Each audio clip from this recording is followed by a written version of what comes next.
here from Lake Los Angeles, formerly known as Los Angeles Buttes, as it is in fact not a lake, but rather a census-designated place located over here in El Pueblo de Nuestra Senora Reina de Los Angeles del Rio Porciuncula, California, United States. We are here today with the PondCast episode number 23. Some really cool stuff coming out, some unfortunate news coming in, and a lot of other miscellaneous stuff happening around, coming around. I am, of course, as ever, your host, Yaku of Nizaku, joined here today with El de Rojo que tiene muchas camas, like _VIP, and we are, as always, produced by Tienkitore Napravia Wishkto Zapomocha Tilko Jegnego Piersienie Moche 16 squads in Seki Kuro. How we all doing? What's up, Yaku? What's up? It's great to be here. Great to be back once again with another edition of the podcast. I feel like the last one was quite long. There was a lot to go over. This time we can calm things down a little bit, Yaku. You know, there's less player transfers this time. There isn't a balance patch that we have to go over. Thankfully, at least not for another couple of hours. Yeah. I think. There actually aren't any player transfers. Yeah. If I have this list correctly, that's a first. There you go. But as you said, there is still a lot to go over. And one of the first big news, the big things of the week, of course, is the GLHF, the interview series that Zombie that she has been working on, that she did travel to Korea for and recorded a bunch of interviews for, did start this week. It did. The very first interview, about an hour and 40 minutes long, has come out. A very bit of a longer discussion came out featuring Crank. Yeah, it was released, and I mean, obviously, it's a little bit near and dear to our hearts. It's cool to see that the first interview that Zombie did conduct was for Crank, and yeah, it was just really fun to hear from him again. You know, he was able to speak in English as well. I'm sure that not every interview that she conducts is going to be in English. I think part of the budget for the Kickstarter was actually related to a translator, to paying a translator when need be and stuff like that. So. Yeah, most likely, most likely, Matt. Not wrong, you're not wrong. So I'm really excited to see what interviews come up in the future. Yeah, and we did, and this initial one, I think it's a pretty good indication of what to expect coming forward. A bit of a deep dive into Crank's history when it comes to StarCraft, as well as him bringing up some details I think that people who haven't been following for like the past. I think close to 25 years or something at this point of StarCraft esports might not be too aware of. Mm-hmm. Yeah. There's okay. Yeah, no, I was just gonna say a lot of the Korean specific things I thought were really, really interesting. Like things that I had absolutely no clue of previously, because obviously I don't speak or read Korean. So you know, things like he was mentioning that during that infamous Boxer versus Yellow match where Boxer bunker rushed him 3 games in a row, and Crank watched that live and was thinking, this is so smart, this is so cool. And then he went to the forums later and he saw people like just trashing Boxer and saying like, this is, how could you do this? People have been waiting for the series for so long and you just do something like that? Like, where's the macro games? I was like, dang, I didn't realize that was the episode, or that was like the attitude back then. Yeah, I mean, well, that actually happened quite a number of times throughout the history of StarCraft. I believe there was an MC finals. I think it was the GSL finals that also lasted like 30 minutes for a best of 7, and there was a lot of controversy around things like that where people paid for the finals. This was also back when an entire day was set out for the finals, right? You wouldn't have like other matches or even show matches. You know, you'd pay for the ticket for the venue to be there. And there have been in the history of even StarCraft 2 as well some very unfortunate finals that did not live up to the hype. Yeah, I suppose not. I mean, some recent ones as well, potentially, but yeah, I feel like nowadays when we have very short finals that happen like that, it's instead of what the hell, why don't you care about the fans? It's, this game is so imbalanced, this race is so imbalanced, what the hell, how can they get away with that? Well, thankfully, something changed more recently, which is nowadays, if I'm not mistaken, I think for the most recent GSLs and stuff like that, they hold the semis and the finals on the same day. Yep. Back in the day, it used to be separate days, to make more Yep. room and to garner more hype. I remember But that. now they have kind of merged them together, and that does help for that sort of thing. Where often if the finals is maybe a little bit lackluster, the semis at least is a little more exciting, or vice versa, right? So nowadays, like that's like a kind of like a solution to that problem, just so people don't show up and get let down, right? Yeah. Yep. A couple of But other. hmm? Yeah. Yeah, really cool stuff. A couple of other things that were a bit insightful for me when. One of them was a bit more insightful. Like, this is something that I was kind of aware of, but it was something that it became kind of surreal to hear it out of Crank's mouth itself, was the early days of team houses, right? And Mhm. how rookies were basically not signed as players, or not even signed as practice partners, but essentially was signed as servants. Yeah, he was talking about his team house environment, where I mean that's also been documented before, depending on the team house, Yep. of course. Where where there's kind of like a ranking system, and the lower you are, the more duties you have to perform. Yep. That did change over time, coming into Thankfully, yeah. the early and later years of SC2, where team houses, they would actually hire cooks and they would hire cleaners, Yep. to do that sort of thing. But again, that wasn't always the It- case, and yeah, yeah. Crank was talking about how They like he and others would have to like go around and clean and stuff like that. they changed it a lot, partially because they started to get more of a budget, so they could hire people to do those duties. But also, Yeah, I think they also somehow realized that, wait a minute, rookies are the ones who we want to have practicing more. Mhm. They are the ones who we want them to like have that extra hour or 2 hours put aside for practice, as opposed to, not only practicing when our star players need to practice against something specific. for sure, for sure. So I mean, yeah, there is just so much to go over, right? There's just so much to go Yeah, over when it comes to the interview. It was a very long interview. I think I had my own. I did my own like reaction stream to this, and the interview is like an hour and 60 minutes long. I think my reaction to it was 3 hours long. It was because there was just a so lot to much to go just over. dig Yeah, a lot into, to dig yeah, and into. elaborate on. Yeah, Um, I when it came, oh, go on. no, just go on. Yes. Uh, no, I was just gonna say Oh, that when it came to the interview itself, unless you had something more specific to talk about that you wanted to bring up.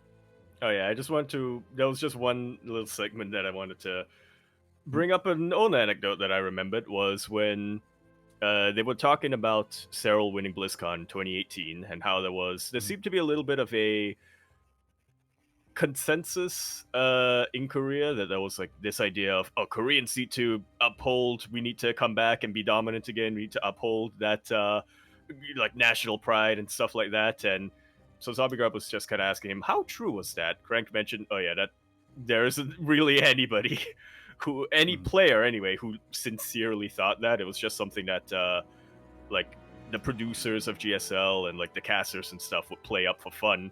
And it just got me remembering Nation Wars back in the day, 2018 Nation Wars. I remember when Team Korea made it to the playoffs, it was MMA and Sue were being interviewed, and they were asked that exact same question. MMA Mhm. went to like a 5-minute monologue of how he was like, yes, the Korean honor has to be upheld. We need to do this for national pride. We need to show that Koreans, we are still the best. And then Sue was just like, what are you talking about? I don't care at all. I'm just Uh-huh. I'm just here to play, have fun, get paid. Yeah, it's one of those things where that was something that was the case for certain players, especially back in the day, when it comes to like even kind of almost like a superiority complex. Like famously, Right. you had like Toss Girl, crying after she lost her series against a foreigner. That was like back in Against Brood Idra, I War. think, was what it Yeah, was back in the that day. was against Idra, and you also had players like Dark, and players like not Bunny, sorry, players like Dream. That's it. Players like Dream as well, being a little more arrogant, a little more cocky. But that was many years ago, and I do Mhm. think that especially amongst the audience, the foreign audience, that because that was the case at one point, and because there's a lot of old school fans in the chat, that watch the game, they kind of like Mhm. that's a bit of a Have holdover that, that yeah.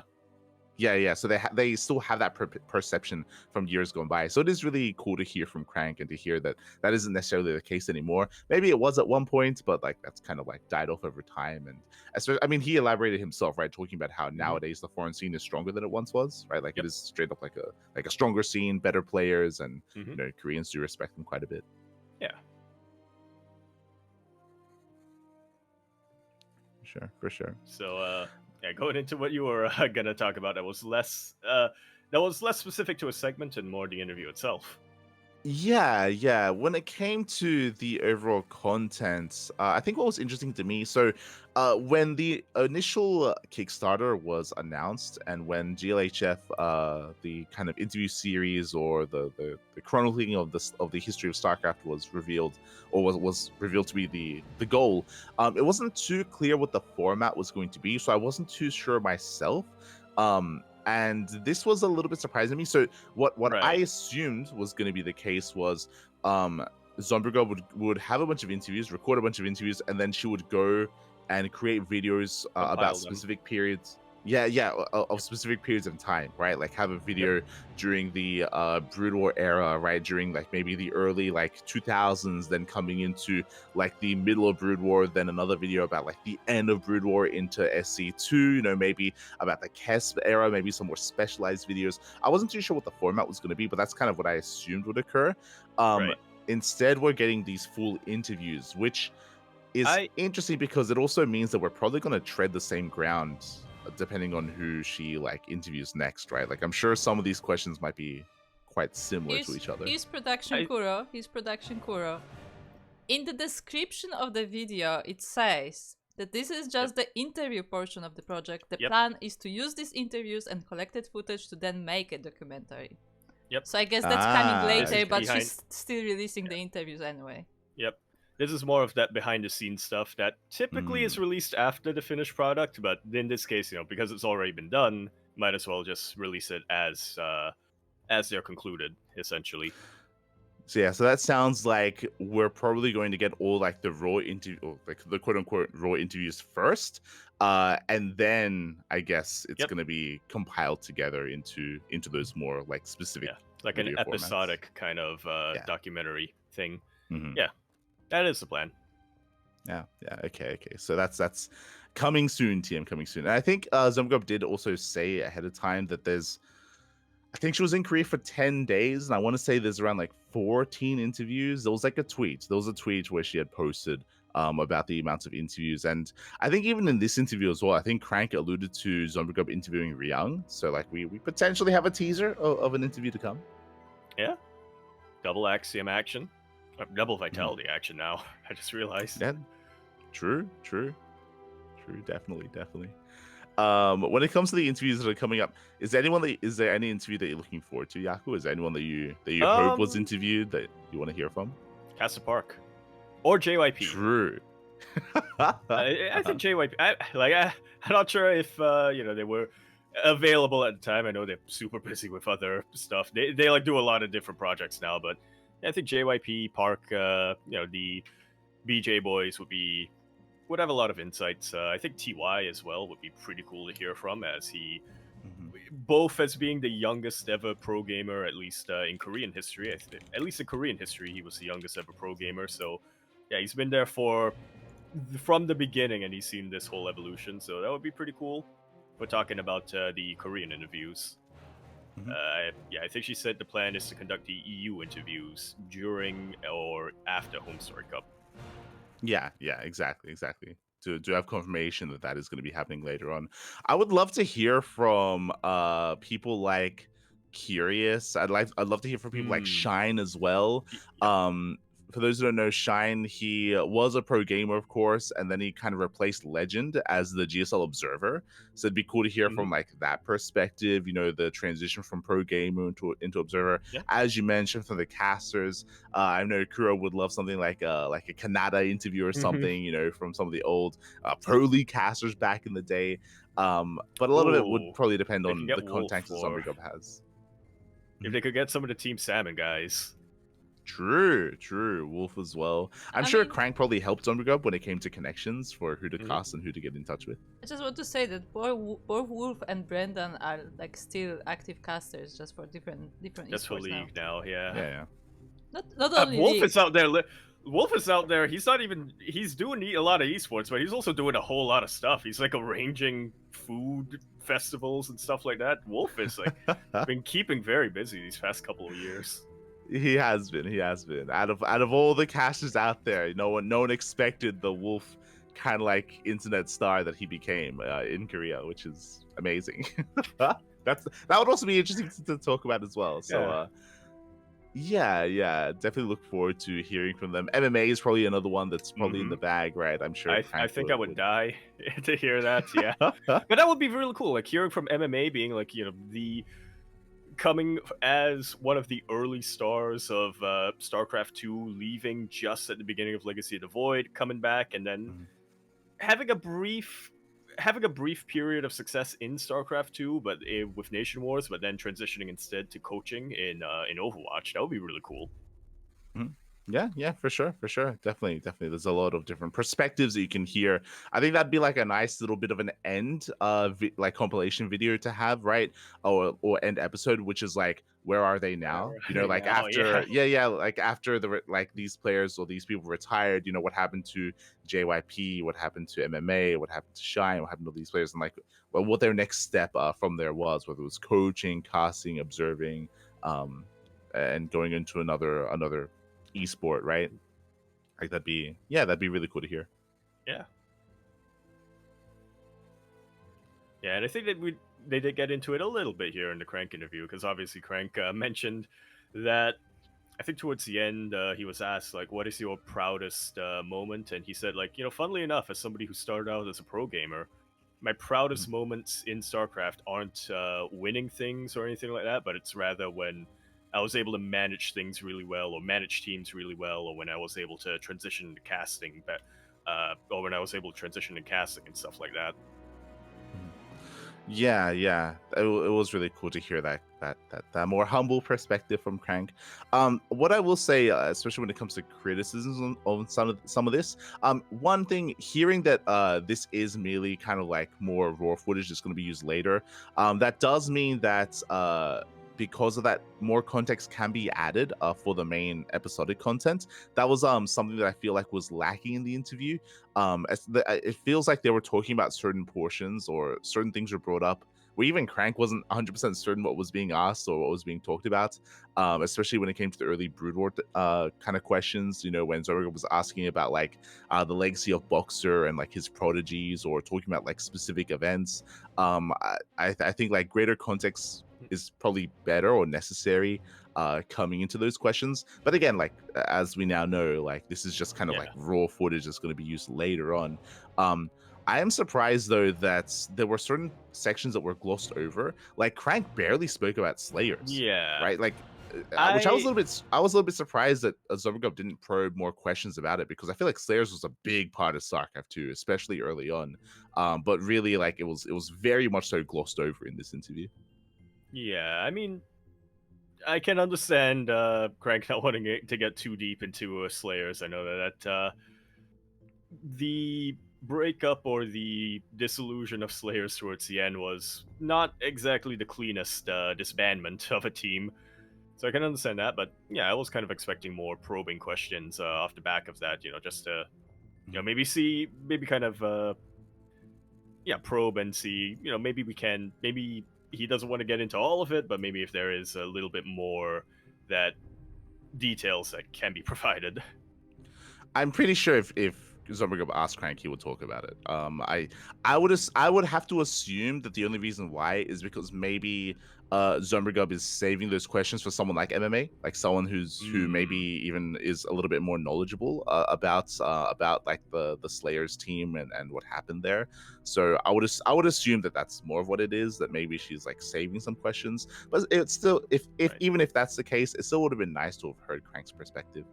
Like, because again, like clearly, especially with what he spoke about, his first experience in team houses, like clearly he's not afraid to like be honest about like even negative experiences, right? So like, yeah, I do think that he would be open about that. It was just interesting that that was just not a part of the interview. Yeah.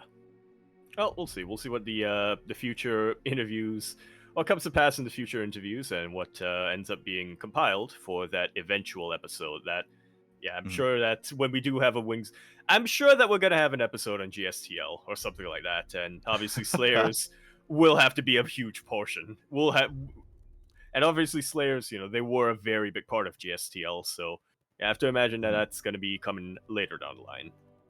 Yeah, I would definitely hope so. I would hope so. Regardless, if you do want to tune into it, you can check it out over on the new YouTube channel that was created for the series, which is the GLHF StarCraft Esports Legacy. The other thing that we all did notice, we noticed it alongside even people commenting on YouTube. The subtitles were a little bit Yeah. strange and a little bit odd at times when it They- comes to. Yeah, a few transcription errors coming in there. Yeah, whether it's spelling, whether it's getting the wrong words. Because we are being told that this is just kind of like, again, like kind of almost like raw footage, Just or the this raw, is just this is kind of like more of like the stepping stones here, or how things are beginning. The I would archive. imagine, yeah, I would imagine that if Or the some of this is going to be library, used. sorry.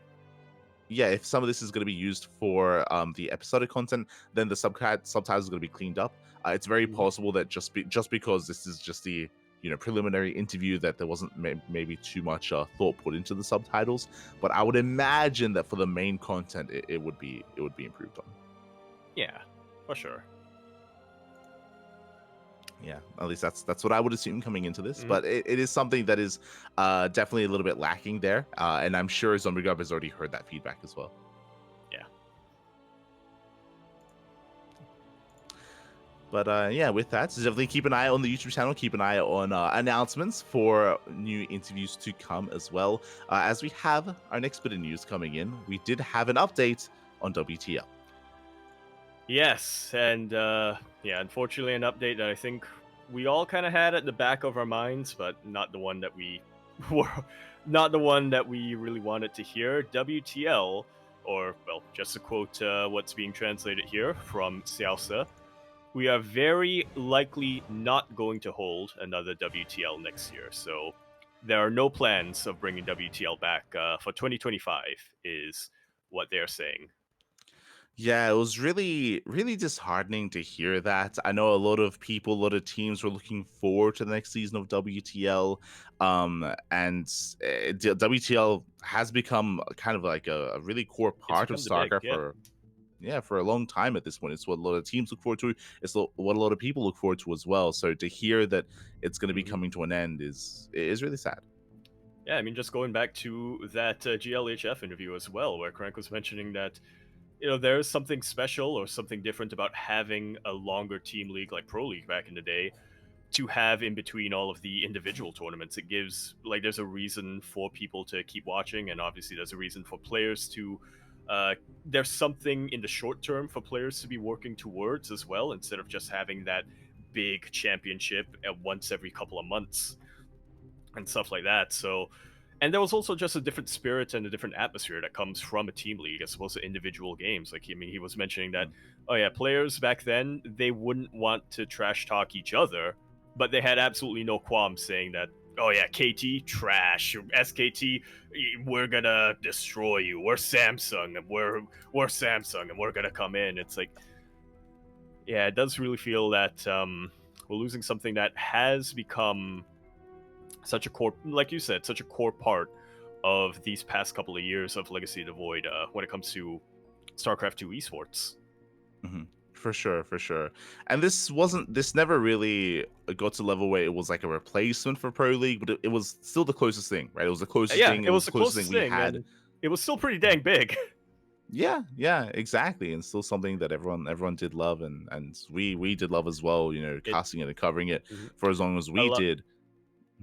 Yeah, we managed to create a lot of we managed to come up with like our own storylines in Pro League, and looking at these different players and look at these different players week after week, and looking at the underdog teams like Platinum Heroes, like Berserker, and be like, they're the underdogs, but they made it to the playoffs. They're getting better each and every season. which I guess we'll get into that a little bit later because even more unfortunate news on that front than line. But yeah, it just feels like that monkey's paw once again of the esports World Cup, where it's like, yeah, we're gonna replace the IM World Championship with a even bigger event with a larger prize pool and have more players involved in that. But because of how EWC is scheduled and structured, it also means that a team league like WTL just it conflicts too much with WTL. Essentially, is what they're saying, and why Yeah, they're for those that bringing it to an end. Yeah, for those that are curious, the main reasoning behind WTL going on an indefinite hiatus or coming to an end, depending on how you want to interpret it, is because of the format of EWC, because they're incentivizing teams to pick up players. Unfortunately, there's no kind of like stipulation on how many players need to be on these teams, so there's not or even there's a how lot of new long. teams. Yeah, so there's a lot of new teams that are coming in, like Virtus Pro picking up Estrella, or Cloud9 picking up Gumiho, or even Team Vitality only having 2 players in Ryung and Maru, no longer Solar. There is less incentivization for these teams to have a larger roster, which means there's less players that can actually compete in WTL. They did try to address this by introducing the rule that they allowed team mergers and team partnerships. But even with that rule, like the teams will still have to be motivated to actually compete, to actually partner up with other teams and actually take part. And it was something that just wasn't happening too much. And because of that, there were just less players and less teams that could actually compete in WTL. Yeah, and it also meant that it became less and less. I mean, as they get into in the fourth paragraph here, it also meant that with all these mergers, it became less. It became more obvious, right? Who are the teams that are going to advance? Who are the favorites? Who are the underdogs? So, and it became a little bit less. I don't want to say less competitive, but it became a little bit less exciting in that sense in those 2 to 3 months during the group stage, which, as I mentioned, led to some negative feedback from the Chinese fans saying, like, yeah, it's not as exciting to watch anymore, is basically what they're saying.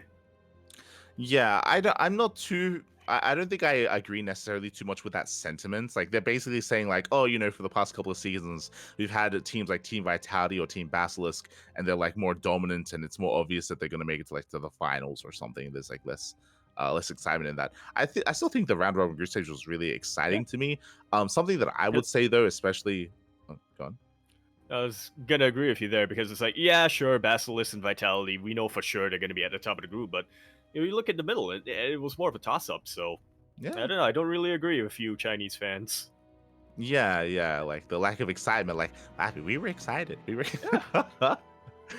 But I do agree with kind of like another perspective of, even if they allow these like team partnerships and stuff, it kind of like takes away from the, how do I put it, with it takes away from the idea of like even being a fan of a team, right? Like if you get like a partnership of 3 different teams, each with 1 player, like what is this team identity, right? Like there's a little bit less to latch onto there, and it just feels a little bit more it feels a little bit less natural, right? Like I don't know how best to put it, but it's just, yeah, kind of weird. It feels a bit more artificial to put these Yes. players together and be like, yeah, we're a team now, and we're gonna be a team for 3 months until and then disband after these 3 months. And it's like, I get that that's how it's formatted and that's what you gotta do, but like you said, it's not as exciting to be, or it's not as. I don't feel like I can really get invested in the long term to support a team like that and be like, yeah, I want to see them in the next season of WTL. If I know that even though we had Twisted Fairies, for instance, in the last season, in the next season it could be Twisted Berserker or what have you, or the or onside fairies or something like that. Yeah, for sure. I 100% agree with that. And yeah, because of that, alas, it is coming to at least for now an end. There is, of course, a chance that maybe WTO comes back. There's a chance that maybe EWC will change how they approach things, and maybe they will, force teams to extend their rosters and have a larger team. When it comes to the longevity of some of these contracts, I do think a big part of it is just because we don't know if StarCraft obviously is going to be in the next EWC and years after that. I feel like if they announce like StarCraft 2 for EWC for the next like 4 years, like that will help definitely for that sort of thing, to make sure the teams held on to their players. But like that's the kind of thing that we're gonna need for WTL to be more confident moving forward and bringing it back. Yeah. And just one final thing to take note of from this announcement from SC Boy, though, is that, you know, obviously they sold a lot of loot boxes these past couple of seasons, so they do have a little bit of a budget, and yeah, that's not going to be just kept stashed away somewhere. They are organizing a few other offline tournaments and going to try to get some international players as well to compete in China in offline individual leagues. But once again, that's an individual league, so... Yeah, which at least it shows, I mean, clearly SC Boy, like, they're passionate, right? They want to support StarCraft. They want to host events. They would want to host a WTL if things weren't, you know, so complicated when it came to even, you know, teams being able to compete. So yeah, it is exciting to hear that. And I'm sure they will, right? It was this year where they had Stars War 11. They were a part of the big Lulu Cup as well. Masters Coliseum. Like, you know, they've already shown that they can host these events in the past, and yeah, I'm sure they're going to do their best to try to bring them back and even bring back newer events in the coming year, 2025. Yeah, 2025. We'll see what happens. Although, yeah, I definitely feel for Tassad, though, who also announced in the wake of this news that yeah, the pro side of Platinum Heroes will be most likely taking a step back because of this, since, of course, that was the objective of the Platinum Heroes, at least from the A team of Platinum Heroes, was to become a team that would ideally win the WTL, or at the very least continue to compete more in team leagues, as opposed to focusing entirely on individual leagues. Yeah, it's unfortunate and very understandable, I would say, for Tassad.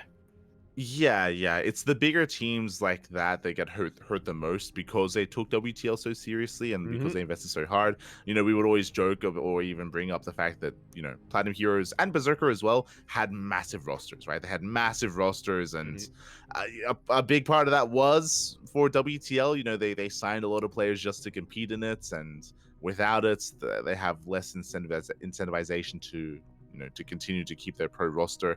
We already had the disbandment of Berserker's pro team, which I'm pretty sure was unrelated. It was announced beforehand. I mean, maybe it was related. Hard to say, hard to tell. No, I think it was unrelated because it was more of it was unrelated because it was more of it just was costing too much for Berserker's owner to keep it going for this long. Well, unrelated to this specific announcement, but somewhat related in the sense that, you know, we just don't really know what the future of StarCraft 2 esports is going to be at this point, so it didn't really make sense to keep investing there.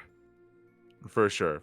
So, you know, that is going to be kind of potentially the end of some of the pro roster of the Platinum Heroes. I don't think we have full confirmation yet if they which players are going to be able to hold on to, which players they're not.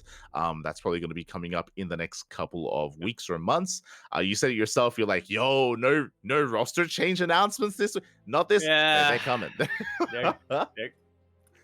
they're coming. Hopefully they're coming. If they don't, then it's gonna be a scary indication of how the investors are feeling. Yeah, we'll see. I gotta say, feels bad for Streamer Zone, man. True. Never being able to compete in WTL. They had like a pretty stacked team announcement coming in these past couple of weeks, and they're not gonna be able to compete in this. Yeah, I was gonna bring that up as well, right? Like outside of Berserker and Platinum Heroes, it was gonna be Streamer Zone, which now has a big roster and a competitive roster as well, and they could definitely have competed in WTL. I'm hoping that their signups weren't because of WTL. Part of me feels like it may be. Like it's possible that the reason why they got a roster as large as they did was because they were hoping to compete. So yeah, hopefully they're not too disheartened, and hopefully they're still able to, you know, to compete in some other team leagues. You know, Berserker Team League is still going to be going on, for example. Yep. Yeah, a lot of other team leagues, but definitely massively reduced when it comes to scale, when it comes to things like prize pool and stuff like that. For sure. So we keep you guys updated when it comes to the future future SE Boy events, and if we get any other updates on WTL, we'll be on it. Personally, it is quite sad. We've been casting WTL for a long time, and we became quite invested over time as well. Definitely. I mean, we were a part of it. The CranKy Ducklings. Yeah. Like we cast it every week. Yeah, I casted and we competed. We competed in WTL ourselves, right? Mm-hmm. We had our own good performances. So we got, yeah. We got Let's go. We got Uh-huh. We got this is the wrong one. We got I do keep them all in the same box. We got, you know what? It's easier to use. We got, hold on. We got Vindicta. Let's go. That was also, it says, also somewhere down the line, it says Ducks Flight. It's not showing. It's not showing. I need to break the illusion that I have a scan for a second. Beautiful. Again, for those who don't know, CranKy Ducklings, we were a part of World Team League. Discord is freaking out right now. We were part of World Team League. We had player cards, stickers, pins. Migs got his own pin as well, which was beautiful. His Captain America pin. Yeah. So yeah, at least we were a part of the history of WTL as well. We got in there. Discord is bugging out, but I'm just gonna say that the quote is "Ducks fly together, CranKy." On the notebook. Beautiful. Good times. And fingers crossed. Hopefully, more good times to come with SE Boy and with potentially WTL in the future. But with that, we also have some more Home Story Cup player announcements. Some exciting ones as well. We do. And then you know what? The manifestation worked. Mm-hmm. As our first player to be announced for Home Story Cup, this literally was announced about 2 days after the last PondCast. Oh yeah. Gumiho coming in. 3 Gumihos, as a matter of fact. Gonna be our next player announced going to Home Story Cup. You say the manifesting work, I say the threatening emails work. No. I wasn't sure if we wanted to admit that this publicly, but it did work. I can call off the hit on Take TV. Let's go. Dennis will live to see another Home Story Cup. But yes, Gumiho is going to be part of it. Of course, Gumiho, he is the reigning champion, and he also made it to the qualifying match of both Home Story Cup qualifiers. We were harping on the fact that if Gumiho was not going to be a part of HSC, if he was not invited, riots will occur. Thankfully, Gumiho will be there. Yeah. Thankfully, all is right in the world. Yes, we can rest assured Roddy can keep his shirt on. There you go.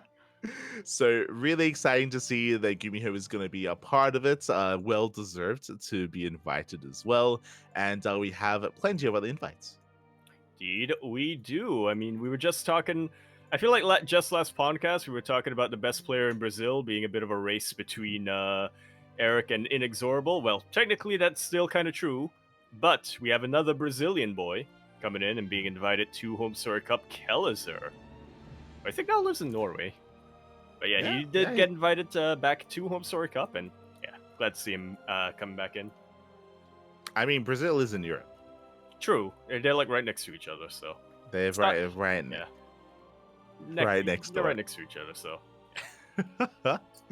So yeah, Diego Kellizer has been invited. We've also got Mana as well. I mean, hey, we've been hyping on Mana these past couple of weeks. Like, he is a veteran of the scene, but clearly he is in form currently, has been getting very good results. We even have some more up-and-coming players that have been announced as well. Let's go. So, first off, our next player, 2 things. 1, we were hyping him up a lot in these past couple of weeks. A homegrown German boy, Terran player by the name of Moja. He's been really performing very well in a lot of the online brackets, and he does get invited. And he does get the invite over to Home Story Cup. I gotta say though, before I read this name, I had to do a little bit of a double take because I was like, "Is that Juanito?" I guess I can kind of see the resemblance, kinda. Is a Terran player. Let me cook. Moja has been invited. Great to see. Again, he had his debut last Home Story Cup, and now he's going to be able to make his return. I think he impressed a lot of people competing in the last Home Story Cup, and we also have Mixu as well, the Finnish Zerg player. Might be a The sign other of things one. to come if Mixu is there. Does that mean is Cyril going to be there as well, or is he going to be repping Cyril at the event? We'll see, but always excited to see some more Mixu action. Well, if we break down the clues in this announcement graphic, that's an Ents hoodie that Mixu is wearing. oh, damn. Okay. I see what you're getting. Also, if I'm not mistaken, if you look at Mixu's player photo there, there's someone in the background. Yeah. Someone with Roddy. a very chiseled jawline and abs. Is that Cyril? Oh, I mean, he just came back from sense. That probably makes more sense. I thought it was Roddy. No, we've seen him shirtless. It's like no. But Cyril, he just finished his military service, his military training, the ex-military player now. I mean, True. Have you seen him shirtless? Have you seen what the military training has done to him? Yeah. Right? Have you seen what the golf has done to him? True. We'll see. But yeah, regardless, some nice announcements coming in here with Moja, Mixu, Kelazer, Mana, and Gumiho as well. Question here. Yes. Who are we missing? Who do you want to see at Home Story Cup? Who are we missing? We're running out of invites. You know what, Juanito? It's on my mind now. Oh god. Okay. Fair enough. Juanito. Yeah, I'm trying to think about the NA players. Australia already got invited, right? I have to bring up He hasn't yet. Okay, then Australia. Yeah. I agree. It would be really nice to see one of the NA boys, either Astray or Trigger. I feel like they should.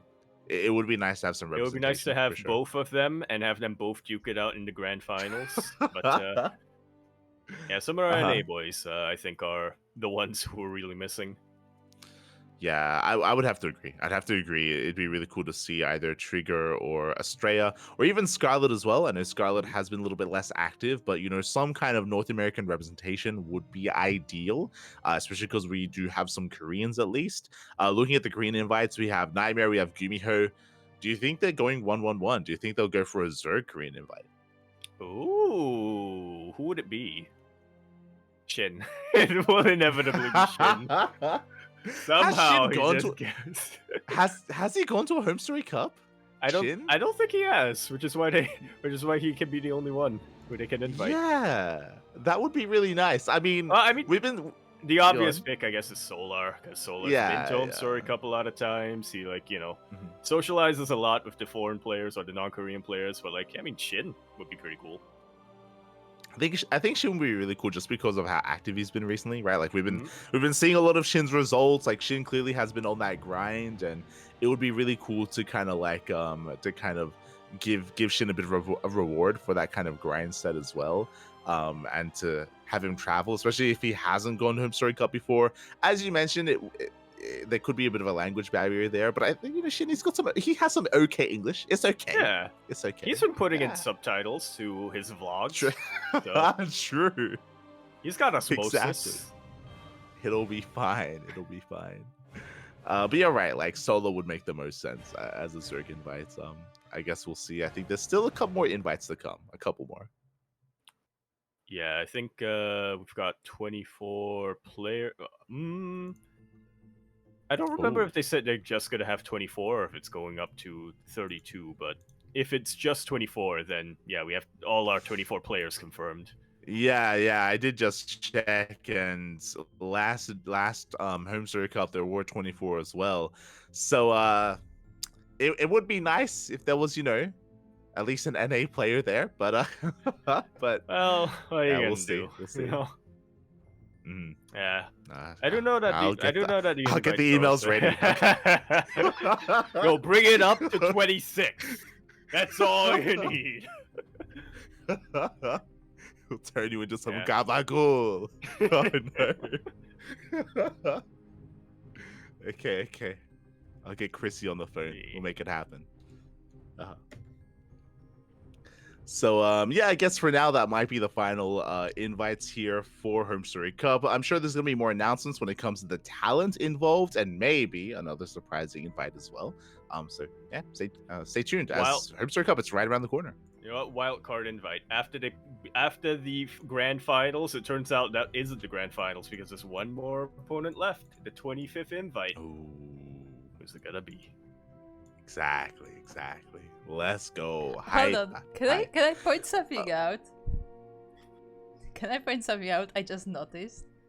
If you look at Gumiho's graphic, Ellis's team? No, if you look at Gumiho's graphic, on the right side, on the edge, it says Cloud9 Gumiho. On the left side, it says Team Vitality Ryang.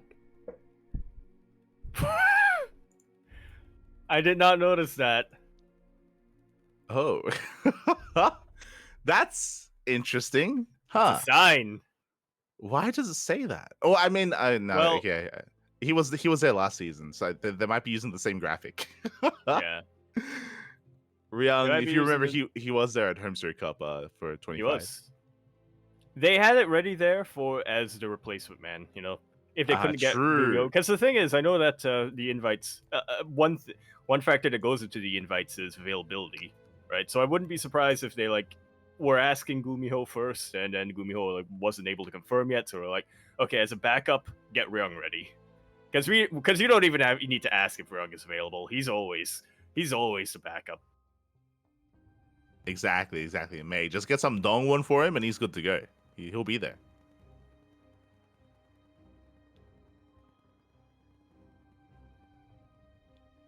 That's all you need. There you go. So with that is going to be our final Home Story Cup invites. When it comes to some exciting news that was actually announced earlier yesterday or earlier this morning, pretty recently actually, there was a big Warcraft announcement. Yeah, the Warcraft 30th anniversary. Warcraft's 30th anniversary is on the way, and as a result of that, we're getting a couple of announcements, some of them related to StarCraft, some of them related to RTS as a whole. Yeah, really exciting stuff here is the fact that they have remastered Warcraft 1 and Warcraft 2, and they have released a massive patch and massive update to Warcraft 3 Reforged. Yes, it's about time. I'll admit, I haven't been keeping up with Warcraft 3 Reforged. I just remember that people were asking for a patch quite a while ago. So, yeah, hashtag Warcraft 3 refunded, as it was a less than ideal release and less than ideal kind of run as well when it came to the support that it was getting. I know a lot of people were really curious as to what would come about when it came to the acquisition from Microsoft. And clearly it takes a long time for things to get going. After Microsoft acquired Blizzard, there were a lot of layoffs, a lot of restructuring, a lot of rehiring as well. That's usually what happens whenever there is an acquisition. Basically, Microsoft, they went through the entire setup behind Blizzard. They went through everything to make sure, what was working, what was not working. And to see a big patch, specifically, not just the fact that Warcraft 1 and 2 were remastered, but specifically to see a graphical and bug fix and ladder patch, to see a massive patch for Warcraft 3 Reforged, it does bode well. It is definitely a positive thing. Yeah, it really does look like Microsoft at the very least is interested in RTS. I mean, obviously they are. They developed AoE after all, so potentially a sign that Microsoft is looking to become once again an RTS powerhouse. We'll see. Yeah, or at least support their current games, right? At the very least, if we're not gonna get future, if we're not gonna get that, then at least keeping the current RTS games afloat. Exactly, Warcraft 3 Reforged has been hemorrhaging, or has definitely been in a state of almost disrepair for a very long time, and for them to get a massive overhaul the way that they are getting, there are still definitely things to be worked on, but I mean, clearly, like, things are being worked on, right? Like, clearly effort is now being put in once again. They are reinvesting or putting resources into Warcraft 3 Reforged once again after, you know, it being neglected for quite some time. I think wasn't there like a Heroes of the Storm patch relatively recently as well? Like, Yes. after that was like left alone for so long, like, so clearly, like, these teams are Yes, being rebuilt and they're being restarted. Yeah, I can bring in a little bit of context for Heroes. It was left on life support for 5 years, something like that, for 5 whole years. They released the final few heroes that they had already in the works, and they put in new loot boxes because, of course, this is Blizzard we're talking about. And then they pretty much just left it on life support for years. They went through the whole thing. It was like, we're not gonna make any more patches. We're not gonna rebalance anything. And then in April of this year, they released a huge balance patch. Or I think it was actually, it started last year. They released a huge bug fix for a lot of bugs that were plaguing the game for literally years at that point. April of this year, they released a huge balance patch. And then just a couple of weeks ago, they released another balance patch. So, yeah. It's Blizzard, the games are getting support now. you're like there's more than just a janitor working at Blizzard. It's great. It's great. Oh my god, the janitor and back? the intern have joined forces now. Let's go. Now there's a team of janitors. It's not just the one guy. It's crazy. But yeah, like, I think like it's really easy to be doomer, right? And I mean, I wouldn't blame people, especially after so many years of neglect, right? Whether it's with Heroes of the Storm, whether it's with Warcraft 3, whether it's with StarCraft 2 as well. But to see, you know, this sudden support and even continued support, like you just mentioned, it isn't just the one patch that Heroes got, but they're getting some more patches. So, like, you know, work is still being done, feedback is still being listened to, you know. Now with Warcraft 3, now with Heroes of the Storm, StarCraft 2, potentially. Not saying it's confirmed, but, you know, it is good to see that these games are getting attention once again. Yeah. Hopefully.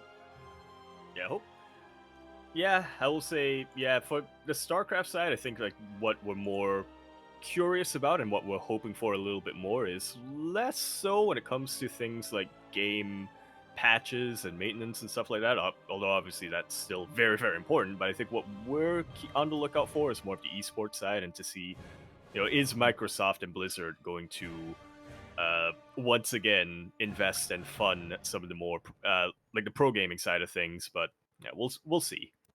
Yeah. It's nice. It's nice to know that at the very least they're not gonna leave us patchless. Yeah. You know, one step at a time. But is definitely exciting to hear. The other big news, of course, was a Hearthstone announcement, Yes. which is going to be finally. I mean, I feel like this is something that people have been asking for many years at this point, and that is kind of like cross promotion between different games with Hearthstone. Yeah, I mean, I feel like ever since Heroes of the Storm came out, Blizzard became more, I would say, willing to put some Easter eggs of their other games into. I mean, I know they've always done this. They've always been like in Diablo 2 or something like that. I think you can find like Murloc somewhere in one of the levels, and then obviously in StarCraft 2 campaign, you could find like a reference to Diablo somewhere in there. But I feel like, yeah, for a while they really seemed like to. That was Tauren Marine, true. The Tauren Marine, Elite Tauren Marine. And yeah, I feel like at some point in the mid 2000s they really ramped that up quite a bit. I know that in WoW there was like an expansion where they introduced weapons that were literally like Reinhardt's hammer from Overwatch. Reinhardt from Overwatch's hammer. You could get that for your paladin and stuff like that. And I don't remember which class could get it, but you could also get like the Protoss blades for one of your characters and stuff. And so people were saying like, Hearthstone, you know, it's kind of a less serious game. You know, can we get some crossovers and stuff like that? And people have been asking this for almost 10 years at this point, but now finally, we're getting our first Hearthstone crossover with StarCraft. Yeah, Yeah, really exciting stuff here. I mean, again, I still remember like fan art and fan concepts of StarCraft Heroes, and even a StarCraft themed board for Hearthstone as well. There's just been so much like talk about this for so long. I mean, many years past, and it is really cool to see that finally there is this in Hearthstone. I mean, Hearthstone has been one of those games that has been It's a passion, has been worked moneymaker. on. Yeah. Yeah, which is a It's a moneymaker, money which has been printer. attention Yeah. for sure, for over the years. But it is cool to see that now there's gonna be some StarCraft involved in Hearthstone as well. Yeah. And I was kind of skimming through this, and I brought this up in the pre-show. I was skimming through this, so this is going to be, I believe, a single-player campaign for Hearthstone, and you're going to be playing as either Kerrigan, Raynor, or Artanis, and you're going to be controlling. And it's each of these commanders have 3 different classes in them. I was spoiled, and I already know that Raynor is going to have paladins, shamans, and warriors. I would like to make a guess of which classes Kerrigan and Artanis have, if we have that time. Okay. I have a PC Go Gamer for it. article up here that says what they are, but I'm not going to look at it yet. I'm going to say that's for. I'm going to say that for. I'm going to start with Artanis because I feel like Protoss encompasses pretty much every single class in World of Warcraft in one way or another. But I'm going to guess Rogue, obviously, because ETs. Priests, because obviously, you have High Templar who are kind of like alien priests. And then I'm gonna guess Warlock as the third one because that's the Teldarim essentially. That's the Teldarim. They're basically alien warlocks. Although in Warcraft, I think Warcraft already has alien warlocks in the lore, if I'm remembering that correctly. But even still, that's the 3 for Protoss. I'm gonna guess for Kerrigan. I'm gonna guess Hunter because obviously Hunter Killer and Hunter. That the obvious Druid, obviously, also the other obvious one because Kerrigan half human, half Zerg, and Druids half human, half not human. And what's that last class? What's the last class I'm missing? Mage, because Mage, because I didn't Mage. I felt like could be Protoss as well, but could be thrown out anywhere. Now I'm gonna scroll down this. Now I'm gonna scroll down this PC Gamer article, and first off, I was not aware that they increased the number of classes in Hearthstone itself. I was gonna say that don't they have don't they have the Death Knight now in Hearthstone? Is that not? They do have the Death Knight now in Hearthstone as well as the Demon Hunter. So I got thrown. So Mage and Druid are going to be controlled by Artanis, along with Priest and Rogue, so I was half right in that one.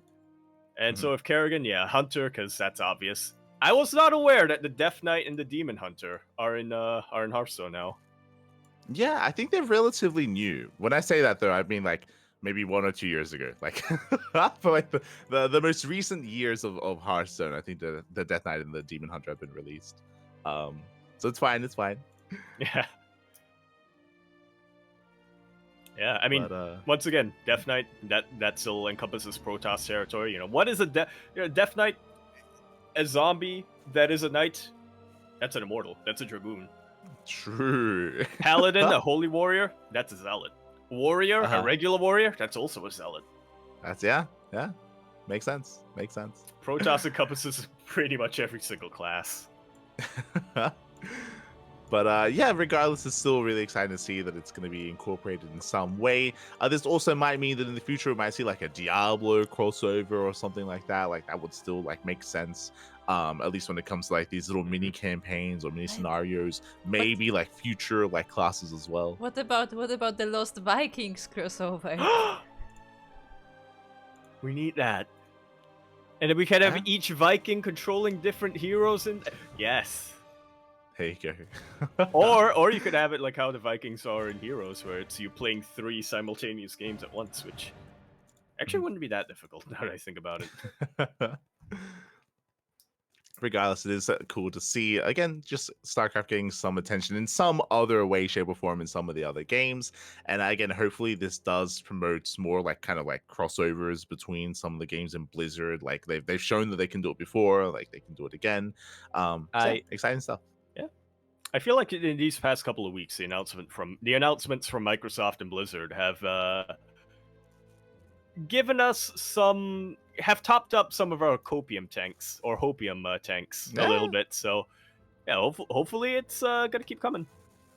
Yeah, right. Like with the last week's announcement of StarCraft and remastered now kind of becoming more accessible with the Xbox Game Pass, right? So there's the things are being worked on. They're cooking. They're cooking over at They're Blizzard. cooking. It's beautiful. Will they burn it down? Hopefully Uh, not. to be determined. But with that, we can now get into our weekly tournament updates Yes. here. Up first, Our we regularly scheduled things. Exactly. So that was kind of like the weekly news here for the time being, at least until more news is announced in the coming hours. I'm sure In it will the next week, yeah. Yeah, true. But up first, we have the Magic Up Masters Cup 110. Yes. It's kind of a sister tournament to the Master Swan Open, if you will. It's a tournament that's focused not entirely, I would say not entirely on amateurs, but definitely there is an MMR limit to who can sign up for the Magic Up Masters Cup, and so it's a lot of semi-pros and amateur players who do participate in that. This week, it was won by a player who I'm not too familiar with from a clan who I feel like it's been a while since I've really seen them in the news. Captain Club of Team Gosu beat Ares in Ooh. finals. Yeah, as you said, Captain Club is someone that I'm not familiar with. We've seen a lot of captains, throughout the course of our amateur events, but not quite a captain of the club. So yeah, congratulations. He does come out on top. Did drop a map to Ares in the upper semifinals, but outside of that, did look quite dominant against the rest of the competitors. So yeah, pretty impressive stuff here by Captain Club. Yeah, somebody potentially to look out for in the coming weeks. Yeah, definitely. So we'll keep an eye out for him, whether when it comes to other Magic Cup Masters Cup, or maybe other events. Regardless, congratulations to Captain Club, and a shout out to Ades as well for coming in second place, as top two do get paid out. Yeah, nicely done. For sure. Up next, we do have the beginning here. We do have the continuation of the PassionCraft Open Season 17. We've been giving you some updates here over the past over the past month. I feel like it's been like 3 or 4 weeks here of updates. But finally, the group stage has come to an end. Indeed, the playoffs are going to be beginning on Sunday, I think, if I have my math correctly. This coming Sunday, and yeah, we do have the full playoff bracket confirmed. Not, I will say a couple of surprises coming in here. Yeah, quickly going. Yeah, no, I was gonna say, especially looking at some of these players who, in the past couple of weeks, we thought, they are on a little bit of a win streak here. They're looking quite on fire. I'm thinking of Magnef in particular. I saw he had won. He beat No Money, I think is what it was. And I was like, Magnef, somebody to look out for here in Group D. But didn't quite make it through. Exactly. Like, I feel like we've kind of been trickling in some results, and we were trying to theorize who would not make it out of the groups. For some big upsets, I would say is Gref. Gref did not make it out of Group A. I mean, he is a renowned cannon rusher, and you could argue maybe he's a little bit obvious, or people more familiar with him as a result. But he is definitely a very strong contender, and alas, did not make it out of the group stage. So a shout out to those that did. Shout out to Gunner, by the way. Gunner went undefeated in the group stage, and he's also in the chat. So big shout out to Gunner. Let's go. Huge shout out to Gunner here, going undefeated in that Group A. I will say he has a little bit of a tough opponent in the first round. In fact, I would say that based on what I know from these players, I would have guessed this to be a potential finals, but they're facing off against round 16. Gunner and Inexorable in the first round over there. But yeah, let's see if he can keep this up. He's definitely got a lot of momentum behind him. Gunner, I mean. Yeah, he definitely has a lot of momentum here. Shout out to the other players that made it through that group. Of course, Gypsy Danger, Mosten, and Anticore as well. I'm not too familiar with most of these players. I'm familiar with Anticore, but the other two less so. So very nicely done. Going over to Group B, we have Radka, Ryojin, Danielo, and Lolis make it through the group stage. Unfortunately, Gemini, we're a little bit biased. We were hoping that Gemini could perform well, but alas, he did underperform, or he did struggle here in the group stage. Did win a series, did take some maps, but alas, did not make it out. Yeah, not quite. Meanwhile, looking over in Group C, we have Flexi, Ginpak, Gusty, and Pzz making it through to those playoffs. My heart goes out to old mate Sal Huppetry, who came real close to make it through to this playoffs, but was just one series short. Yeah, exactly. He was one of our picks, one of the fan favorites to make it through the group stage. And I mean, he put on a good show, right? He came so close to making it out of the group stage, just barely one series short. Didn't make it through, but almost. But no cigar, or not close enough. Yeah, I mean, hopefully, again, because of how close that was, I hope he's satisfied with his result overall, and maybe we can see Sal in future passion crafts as well. Hopefully, he's motivated to continue to compete and improve. We do wish him the best moving forward. Again, a lot of these players I'm less familiar with. I'm a little bit more familiar with Uppetry, Blut Milan, and Flexi. Certainly, Flexi made it through. So yeah, this does kind of it bodes well when it comes to seeing some new faces, some fresh blood in the scene, and seeing how far they can go against these more well-known players. Yeah, definitely. I guess we'll round off things with Group D over here. Dronehard, Hivnli, Naiad, and Inexorable are the ones who made it through.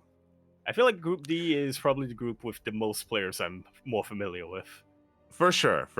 Definitely. As you mentioned before, the big upset here is that No Money and Magnet did not make it out of the group. You can see that the group was quite competitive, though. Like, there were lots of really close series, a lot of really close matches. Magnet, likewise, one more series win, and he would have made it through. Some rough performance here from No Money. So, yeah, it does feel like Group D was probably, I would say, the group of death. It was like a lot of big known players were in here, and it was brutal. I'm not familiar with Heavenly, the Korean Terran player, is a player that I have not seen before, so I'm curious how far they will go. I mean, quite impressive that they were able to come out second in this group. I mean, making it out of Group D alone is quite a feat, but yeah, making it out second, it's pretty impressive, and with a positive map score as well. That's like actually a rarity in a lot of these, or at least a Group D. That's actually a bit of a rarity to have a positive map score. Yeah, Even the ones who exactly. made it through. I mean, it also shows just how competitive the group was as well, as there wasn't any kind of massive kind of lead for anyone except for Dronehard, but even then, not as much as some of these other groups. So yeah, some interesting results coming in. Definitely some players to keep an eye on to see how much further they can go. And as you mentioned, now we have the playoff bracket. We have our top 16 players. You already did mention Gunner versus Inexorable. That's going to be an interesting series. Inexorable is a player that we've been casting a lot here in the Brazilian scene. Likewise, Gunner had a stellar performance in that group stage. So I think I might actually favor Gunner coming into this. It's hard to say, though.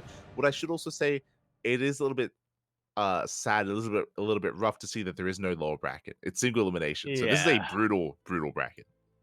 Yeah, I can get why there isn't why it's not double elimination after how long the group stage took. I can understand that they do want to just get this quicker, but yeah, it does make it a lot more brutal for these players. So once again, this is based on the players who I know. There are definitely a couple of players coming into the playoffs who I'm not too familiar with, but based on the knowledge I have on hand, I would consider Gunner and Inexorable to be two of the top players coming into this. Yeah, and they're facing off in the first round, so that is, again, a brutal first round match. Meanwhile, we have Daniela versus Gusty. Once again, I'm not too familiar with Gusty as a player. He's more of an unknown to me, at least, so I'm going to lean towards Danielo there, but best of luck to Gusty as well in another PvT. Scrolling down, we have Flexi versus Ryojin. Gotta cheer for my Latin American boy, Ryojin. He is from Bolivia, of course. Did do well in the group stage to make it through. Wishing the best of luck. Scrolling down, we have Heavenly versus Mustin. Again, at least in my eyes, some more lesser known players. Heavenly was looking surprisingly good here in the group stage. Likewise, Mustin also made it out of Group A as well. So curious to see how they perform. We have Lawless, we have PSZ, Gypsy Danger, Nighthead, Dronehard, and Decor, and Kinpatch versus Radka. We have a random player. Indeed, we do. Random player making it to the playoffs. You'll love to see it. That's who I'm rooting for now. I was gonna root for PSZ because I wanted more people to try to pronounce PSZ. But now I feel like I gotta root for Kimpa. Kinpa? Okay. Kinpatch? Kinpatch? Kinpatchable? There you go. Beautiful. So yeah, it is cool to see some random representation in the finals, in the playoffs as well. Wish everyone the best of luck. Predictions, Yaku, because I don't think it's gonna take too long to get through this. Quickly checking, it looks like the round of 16 is going to be in 2 days. Looks like followed by the quarterfinals, followed by the semis and the grand finals. So this is going to wrap up this week. It is going to be a week worth of playoffs. Yaku, who do you think are going to be the two finalists? I mean, you can't bet against Gunner, can I? So Gunner is probably the most likely to make it to the playoffs from that side of the bracket. In the lower portion, though, I'm not too familiar with these players. Like I said, I'd be rooting for Kinpatch just because I don't know them very well, but I do love seeing some random chaos being thrown into the mix. Although I feel like Dronehard is probably the one who I'm more familiar with, so I feel like, yeah, my brain will probably go for Gunner and Dronehard in the as our two finalists. But again, this is me making a guess with incomplete information. Like a lot of these players, I just don't really, I don't really know their play style. I don't really know their form. I'm not familiar with them. But 100%. I'll love to see how they perform this weekend. Yeah, I mean, I think that's what's exciting about this is that a lot of these players are more unknowns, at least to ourselves. And because of that, this can be a nice introduction for them, and we could see some crazy upsets or some otherwise lesser known players make deeper and deeper runs. So there's a good opportunity here for some of these players to make a name for themselves. So best of luck to everyone involved. I would tend to agree, though, when it comes to the lower half of the bracket, you know, my eyes are definitely going to be on Dronehard. When it comes to the upper half of the bracket, my eyes are going to be on Gunner. My heart, you know, again, is going to be cheering for Ryojin, but I know that there's a lot of star competition there. And Heavenly, I feel like is another dark horse that I'm curious if he's able to go much further and contest against these otherwise bigger players. Definitely an interesting player to keep an eye on. So yeah, we'll see. Here's where we find out he's Honmono's long lost twin. Oh no, he's an animal. Not like this. So best of luck to everyone who is going to be competing over the next couple of days. Do recommend watching it. It's going to be over the PassionCraft Twitch channel. Meanwhile, scrolling over, we have the Nation League Season 5. Yes. This is a league that has been running for the past couple of years here, couple of seasons, and we have the beginning of the new Nation League. Not to be confused with Nation Wars. True. Mind you. That is entirely different. Nation Wars is a lot more... Nation Wars is focused more on professional players, whereas Nation League is a little bit more of an amateur event. I say amateur. Some of our participants are, I believe, semi-pros, but it's broken down by MMR ranges. So you're not going to have a situation where an amateur player is going to play against a GM, or like a diamond player is going to play against a GM or something like that. Yeah. It looks like this is a league centered around masters and diamond players. So we'll see how this all does turn about. I did hear murmurings of this previously. I know that there were organizers looking for an Australian team, if there were enough players for an Australian team. But it looks like it was not the case. They weren't able to bring it together. I can confirm my disguise wasn't good enough. Wasn't able to sneak in. I was gonna say that you pulled it off in the audio interview with your Ryan accent. They phoned me up and I was like, yeah. Oh, God. And they're like, ooh, we need this guy on our team, if for nothing else, then at least for our mascot. But then when I got to the face-to-face, my mannerisms just kind of like, we know you ain't Aussie, mate.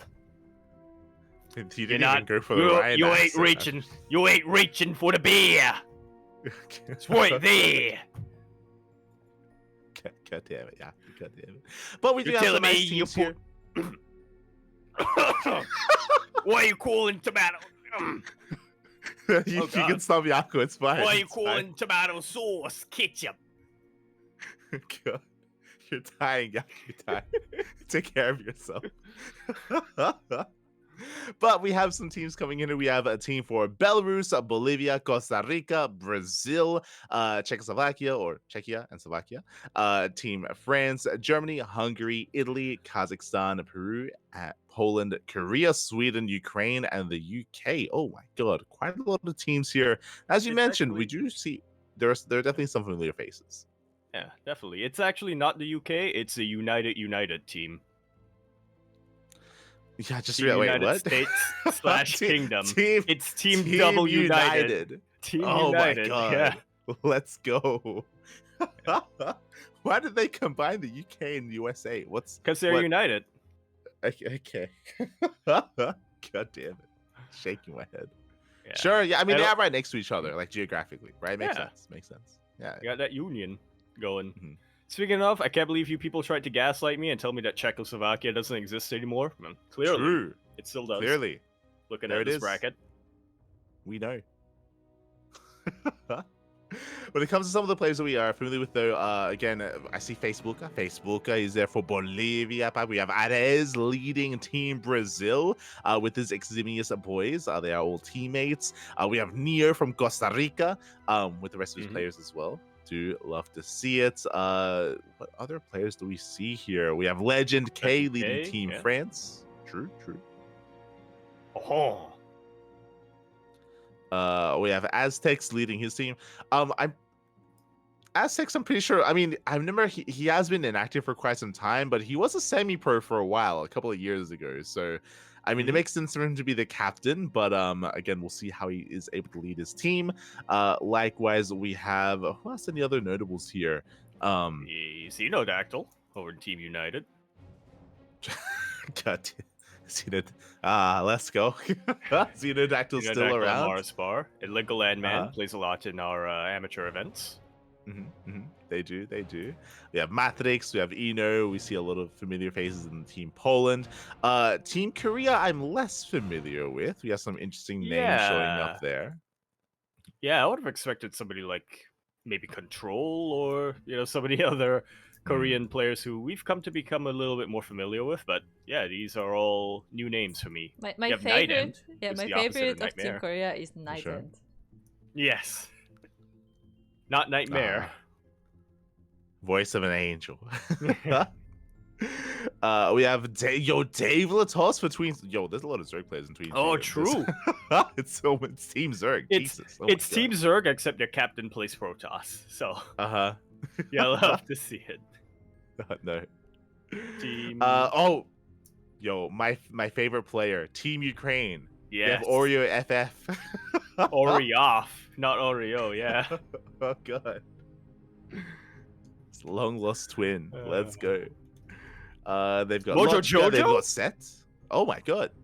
It's not a player I'm familiar with, but I just like the name. Yeah. Mojo Jojo. Plays Terran, because of course. Where are the Powerpuff Girls? Where are the rest of them? Where's everyone else? Yeah. We need Buttercup. We need Bubbles. Gotta have the mayor somewhere in there. Did you just name two and forget the other? Blossom, that's the third. Blossom, that's the third. You're like Buttercup, Bubbles, and the mayor. It's like what? And then you have Blossom. That's I remember Blossom. That's the third one. I remember. I definitely didn't need to reach and stall for time by mentioning the mayor. No. Feels Blossom, man. The mayor comes first. Aye. It's okay. I didn't know who it was either.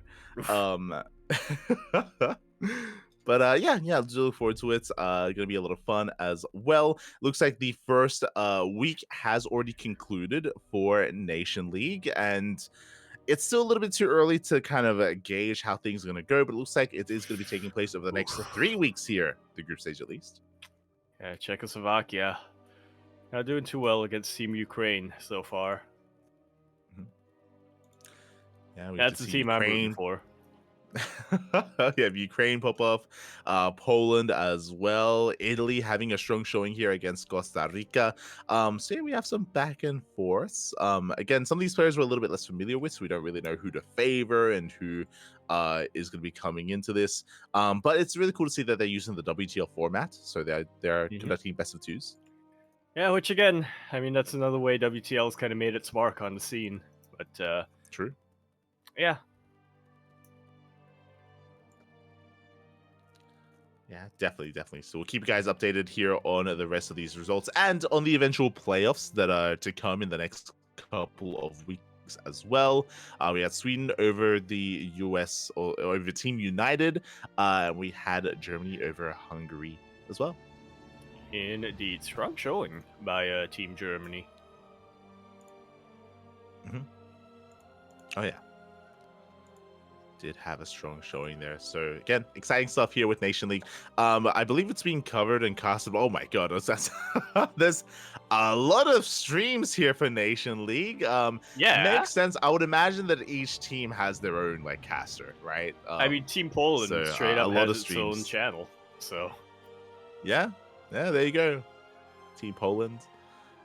There's a bunch of United casters as well, but I'm sure they're also casting some of the other matches in English. yeah, I'm sure Dave is on the case. We'll meet Testa Yeah. on that. For sure. So we'll keep you guys updated. Meanwhile, up next, we do have some of our show matches, some of our regional events. We do have the Platinum Hyper Cup number 11. That we did, which I accidentally closed out of. So I'm gonna open that up again. The Christmas edition. In November. Yeah. You gotta do it when it's still cold. True. Interesting. So it looks like despite having some more thematic Platinum Hyper Cups in the past, this one less so. If you recall, the last Platinum Hyper Cup was a 2v2 event. It was a 2v2 event. And that was the event that Iba he infamously did abandon for Jumi. Yeah. Yes, and he teamed up with Boanan instead in Platinum Hyper Cup. Speaking of, Iba is here as well. I didn't see for Jumi. I didn't see Boanan either.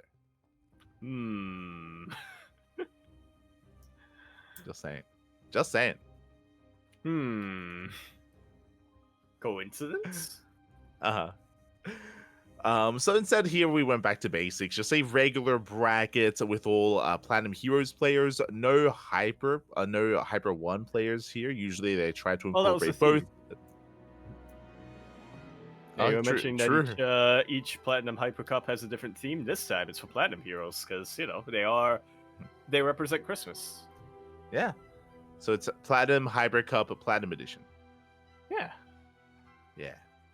Does that mean apparently it's not the Christmas edition? Does that mean the next week it's gonna be the New Year's edition? Sorry, next month it's gonna be Platinum Hyper Cup 12. It's gonna be Lunar New Year edition next month. Yeah. Okay, there you go. And in January it's gonna be the Valentine's Day edition, and then February it's gonna be the Easter edition. Easter's in March, right? Sure. It's in March or is it in April? I always mix up the two. I think it's early April, isn't it? Am I crazy? Early April. Easter is actually both in March and in April, depending on how the years align, because it doesn't have an exact date. It's dependent on other things. There you go. Well, let's say Easter for February, and then March it's gonna be the. What's in April then? I love how we have Hyper One panicking in the chat. He's like, why did I put Christmas? What's going on? That's a good question, Hyper One. I don't understand, but clearly it is the theme. It's a time to come together and to decorate cookies. 12 days of Platinum Hyper Cup. Yeah, let's go. So in this Christmas... I was gonna say it's the Christmas edition because it's the 12th one, but no, it's actually the 11th one. Never mind. I can't do math. It's fine. So for this Christmas edition here of the Platinum Hyper Cup, looks like it was also hosted on the PTR with the new map pool as well. So do love to see it. And we did have some really impressive results. This is a sign of things to come. But Iba did take down a Goblin 3-1. Best of 5 semis, by the way. Did just realize. So hefty semifinals there. Nikish took down Nicorect. Again, Nikish has been looking solid on fire. But Iba, he has reprised his role as a Protoss, not a Zerg in the finals. Yeah, taking out Nikic in those finals in a PVZ rather than ZVZ. There you Which go. again, It's been a good while. sign for things to come. Yeah, I mean, it's been a while since we've seen Eba off race, and I know that for a while, like a month ago or so, Eba, he wasn't too confident. He wasn't laddering his Protoss, so he was a little bit out of practice. Clearly, he's back in practice. He takes out Nickish. That is a big win for Eba's Protoss. Again, Eba, he does typically prefer playing PvZ than ZvZ. He does. If he can avoid the mirror matchup, he will. Yeah, understandably. Mhm, mhm. I don't think anybody likes mirror matchups. True. So, congratulations to Eba for winning the Christmas edition of the Platinum Hyper Cup. Meanwhile, we can head on over to the Bingus World, number 24, also by Hyper One. Yeah. Also by Hyper Christmas One, edition.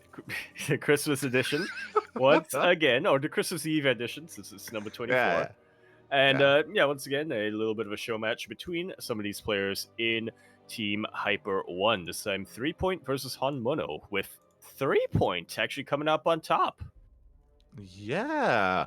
I mean, this is wild. Homono apparently was playing random, so very impressive that Homono was able to force the ace match despite playing race other than just Terran. You should check the description of the event, by the way, at the top. Yeah, this was a normal show match. Yeah, I guess for Christmas, Hyper One wanted to spice things up and bring that Christmas cheer here by actually having I guess technically yeah. By having all they races all played random come together for peace. That's how Christmas was born. Technically, yeah. I'm not too familiar with the all races mod. I mean, I've only skimmed through Harsem's video on it, but yeah, it starts off each player with 12 workers. It's still 12 worker start, but it's divided between SCVs, probes, and drones. And yeah, those drones can be turned into any Zerg building. Those probes can create any Protoss building, and those SCVs can create any Terran building. So it's kind of like playing. So it's kind of like playing team games with. It's kind of like playing team games with your two teammates of different races leaving the game. So you're controlling everything. Yeah, and I'm sure that can lead to some wild compositions, right? Some wild strategies as well. I would imagine that these games were short. I can't imagine any of these players trying to go for a longer late game or mid game scenario. But if they did, that's exciting. It would be exciting to see these like mid game armies face off against each other. I just don't know if they did. Like 3-Point and Homeowner, they're both very aggressive players, very cheesy. Yeah. I just realized that what it means is that you're basically playing Lost Vikings, but in StarCraft, where instead of controlling 3 heroes at once, you're controlling 3 races. There you at go. once.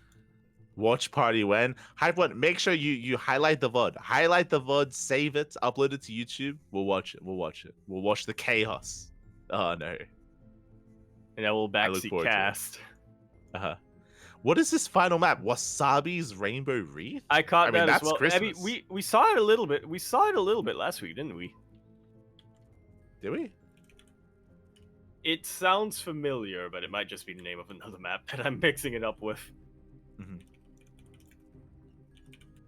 But yo, it's a reef. That's Christmassy. It is, yeah. It's a FFA map, from what I can gather. No, when Hyper One makes a theme for a tournament, he commits. He does commit. Yeah, it's rainbow colored. It is somewhat. And there's an X, which it's an X for Xmas. There we go. There you go. Theme. Beautiful. No, hold on. I think Hyper One just sent us something on Discord. Oh. What are we looking at? Do you guys want to via Discord? Send us the image, Hyper One. We are looking at the map. I'm gonna send it to you guys as well. Hold on. I'm not sure if I have the right one. I had to scour through the arcade. Yeah, it looks awful. It looks like a map that Hyper One made. Oh no. Tell me you didn't make it, Hyper One. Tell me you didn't Wait. make it. I just realized those are double golds in the center bases. Oh god. It's What double is there's gold. It's double it's gold all patches. it's pure gold. It's pure But the gold. entire map is gold, but Yeah, there's also it's double pure- gold in the middle. And at the edge, and at the top 4 quadrants. Jesus, what are we watching? What are we looking We're at watching Kuro's favorite map. right now? It's a deep cut. We're gonna Oh, be rich. God.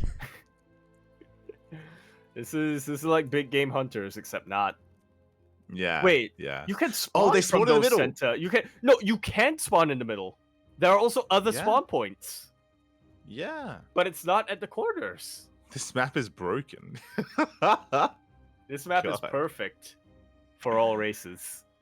Well, what I would love actually, the worst thing about this map is because there are so many spawn locations, especially if it's unlocked where you can spawn anywhere, it's gonna take so long to find your opponent. To That's find a where bad they thing spawned to in. you? You have no idea if they're That's next a to you or bad not. thing? Oh yeah. Yeah, you're considering that a negative? That's the best thing about this map. They sell Naga towers. By the way, Hyperad is giving us more fun facts about the map pool of this event in the chat. 3-point actually pick pick Paradox. He still has 0% win rate. Yo, spoilers! But also, I appreciate knowing that. God damn it, 3-point. I'm telling you, Hyper One. Like, people may have complained about Paradox, but they love it. They love it. I'm pretty sure it's 3-point's favorite map. Paradox. You can't get away from it. Yeah. Yeah. Exactly. Why would they keep coming back if they hate it so much? Yeah. Mhm. Think about it. Explain that. As up next, we did have the Chicken King Team League 2024 full, the continuation here of the Team League, and it looks like the round robin group stage has finally come to an end. Yes, it has, and we already have our confirmed teams making it through. Starlight Twinkle and Little Fairy going to be the top seeds coming in here. Hist and Team IW also, I believe, going to be making it to those playoffs. Yep, so also going to be making it to the playoffs somewhere around there. Toho Project and Protoss the best as the bottom teams make it to the playoffs are going to be. That is going to be our first match in those playoff brackets. Astartes, unfortunately, not making it through, and PCEC apparently disqualified. Yeah, I was trying to look for some information on it, and I'm sure there is somewhere, but not here on the Wikipedia page. Unless I'm missing it somewhere, I don't see like any note as to what happened. And I hope nothing. I mean, yeah, I don't know what really occurred here, but apparently there was a disqualification for PCEC. Yeah, huh. That could mean a lot of things. A lot of things could have happened to happen. That, as you were mentioning, hopefully it's not something negative. Hopefully it's not something that they broke any rules or anything like that, and it is. But then again, that would be the only reason to be disqualified. So yeah, that's the thing, right? Like, 'cause I was gonna say, like, some maybe coincidentally, every single player just can't isn't gonna be available or something like that. But it's like, but even then, that wouldn't be a DQ. So. Yeah, I guess something happened and some rule breaking did occur, but even then, hopefully it's not something super serious like cheating or match fixing or anything like that. And yeah, we'll see.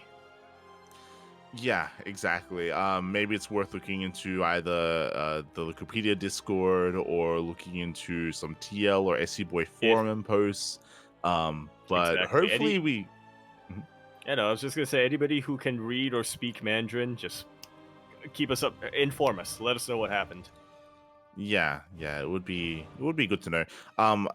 It is also a bit of a shame here for Moja, for example. Remember, he was picked up to play in this, and I mean, he did well for himself. They made it to the playoffs. I mean, they would have made it to the playoffs, but now Moja won't be able to compete in it, and yeah, it is quite a shame.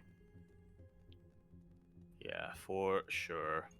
PCEC, I felt were going to be one of the teams to really look out for coming into the playoffs. I mean, they came in with quite a bit of momentum, and as you were mentioning, they are the team with Moja, so that's always supporting. Moja's a player who I definitely always root for, but yeah, just DQ'd, and we're not really sure why just yet. Yeah, if we find out any more details, then we will let you know in the coming week, in the next podcast. Otherwise, we do have our top 6 teams making it into the playoff bracket. Again, it is similar to WTL format, so depending on where you stand in the placements, you do get seeded further into the event. So we have Little Fairy seeded into the grand finals, Starlight Twinkle into the semis, followed by Hist, Team IW, and we have Protoss the Best and Toho Project facing off in the first round. Indeed, they are. Two teams that had managed to get a couple of upset victories during the regular season, so I'm glad that they are making it through here into the playoffs. And yeah, it's kind of hard to predict who's going to come out on top between the two of them. Yeah, we'll see. We'll see. I mean, coming into this, the favorite teams are going to be Little Fairy and Starlight Twinkle for sure. They're going to be poised to make it and to face off in the grand finals. We'll see if any upsets do occur, and if Starlight Twinkle can be denied that finals spot or that finals kind of series in that finals match. Best of luck. Best of luck to all the other teams. Yeah, and we'll keep you posted as well on how what the results are going to be, because as looking at the schedule, it's all slated to occur on one day. Oh boy. Wait. That's No, that can't be right. September 21st, 2024? That can't be right. I think that's just when it started. I think that's when it... Right, yeah. Never mind. This just hasn't been updated yet. The schedule hasn't been updated yet. It says end date is going to be December 28th. So it's possible that they might just do one round a week. That they might just do one round a week here and slowly progress. Yeah, so they progress through all the rounds. So best of luck to all the teams. Best of luck to all the players. We'll keep you guys updated. We'll keep you guys informed. Up next, we do have the Sunrise Cup 184. It is your weekly event here for the Chinese region, for the Chinese competitors. And we have seen some very interesting results here in the past couple of weeks. We've had some more, I would say, lesser known players take the Sunrise Cups week after week after week. But this time we go back to what we know best here. Nanami takes it in the end. Old man Nanami coming back in, defeating Ear in these grand finals. Yeah, it does get the 3-0. Unfortunately, there was a forfeit. I mean, a couple of forfeits earlier on. Lemon is a many-time Sunrise Cup champion at this point, and definitely would have been exciting to see a Lemon versus Nanami finals, but Lemon did forfeit in the semis, so Ear did face off instead.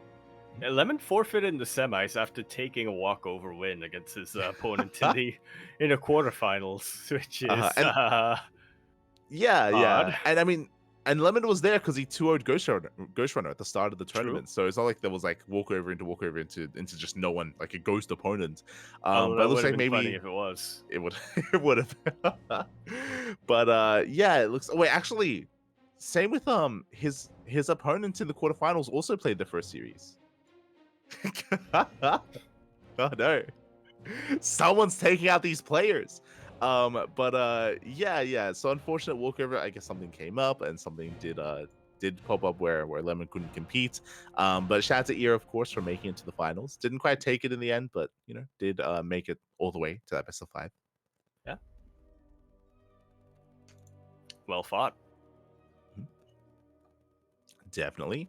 As up next, we do have the Lulu Cup number 29. And now this was actually held on the PTR, on the new maps as well. And we have seen a bit of a rivalry between Oliveira and Hero throughout all these show matches, but now we have a very different Protoss player stepping up instead. Yes, Oliveira and Trap did duke it out in the Lulu Cup number 29 show match. This time, no off race, unlike the last Lulu Cup that featured TVP.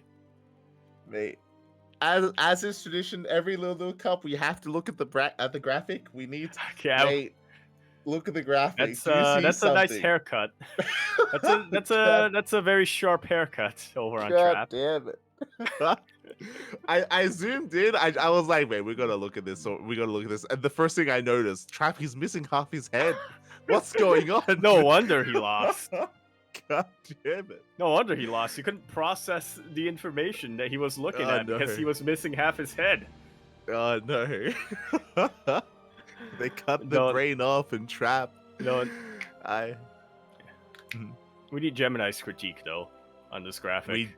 we do. I feel like they heard our criticism of their cropping job that they had, where they just did a poor job at Hero when it came to cutting out the background, and they're like, you want us to cut more? Okay, Be okay, careful take what this, you and wish for.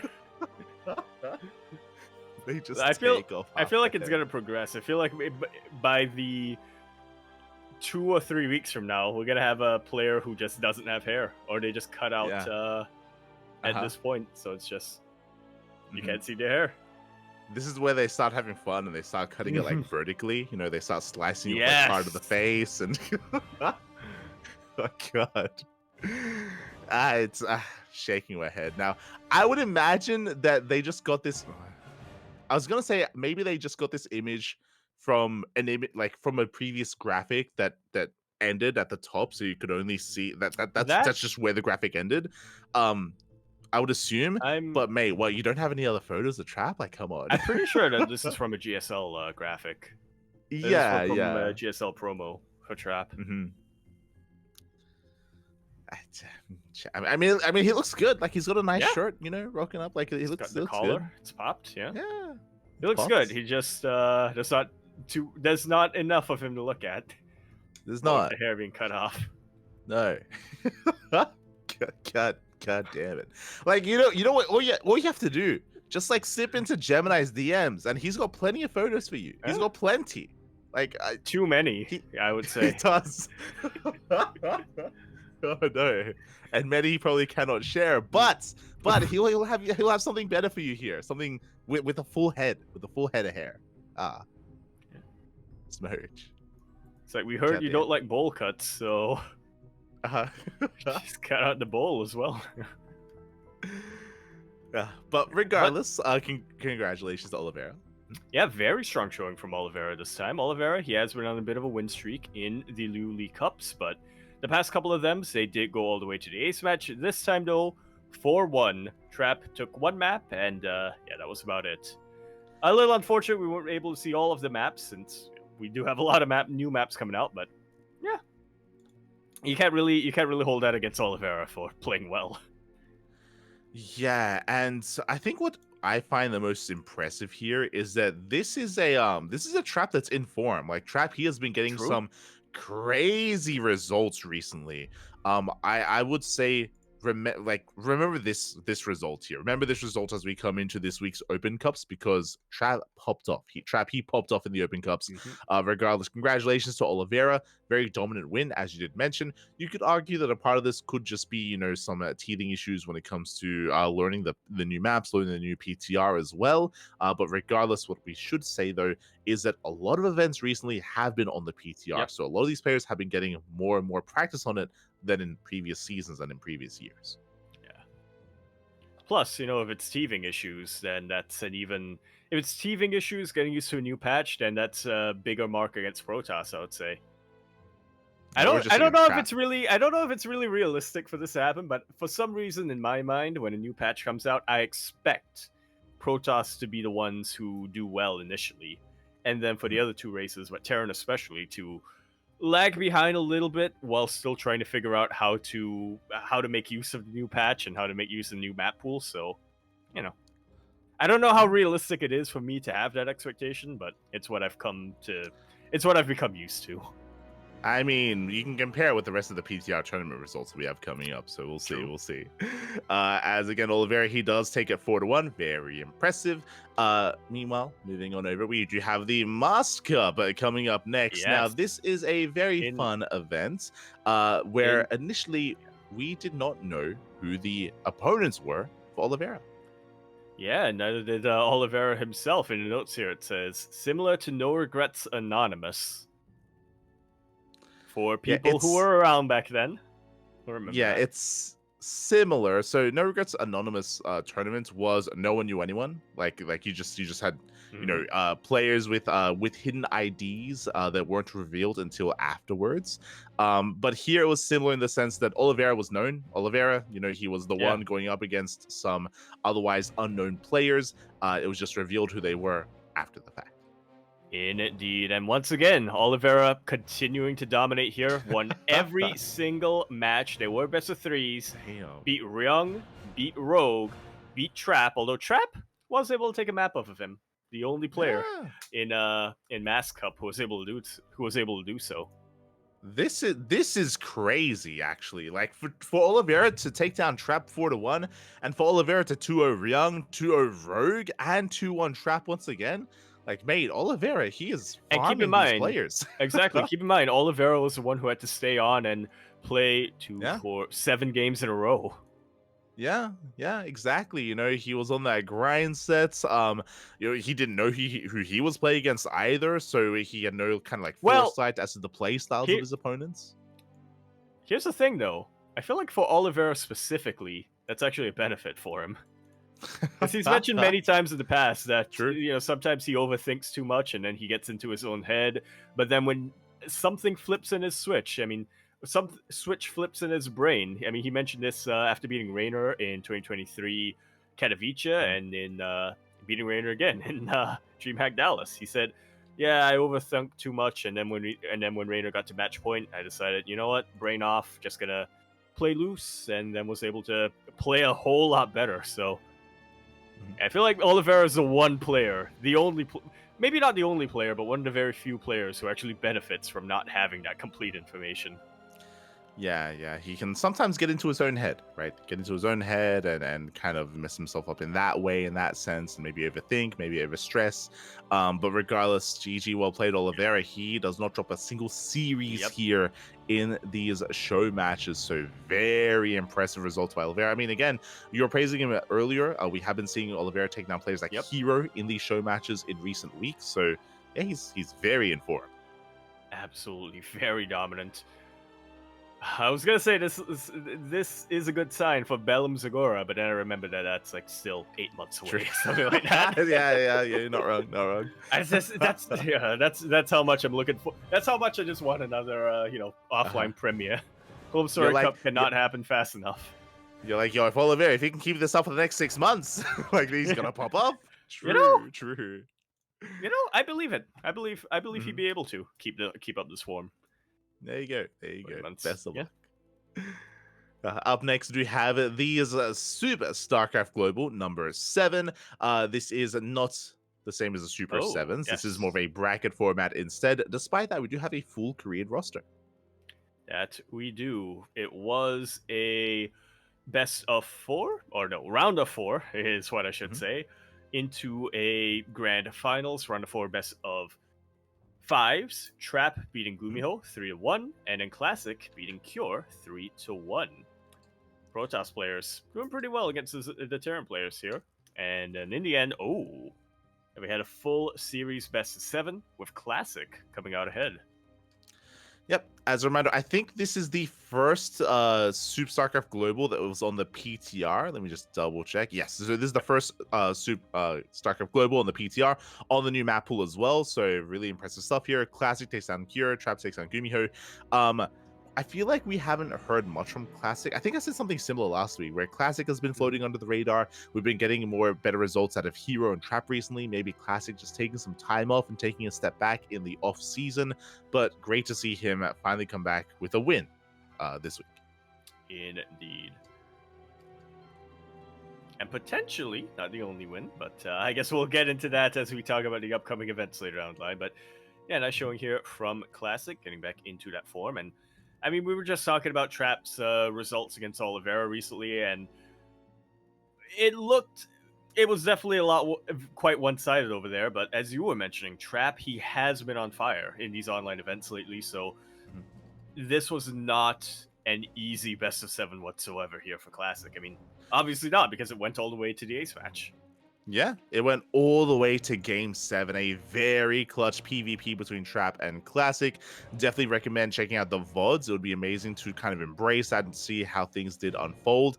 I was curious how they would handle the issue that is best of 7s on the PTR, because there are only 6 maps, and they chose, or at least for this tournament, they chose not to add another map. So looking at the veto process, it looks like Ultra Love was actually played twice. Ultra Love played once in Game 4 and then again in Game 7.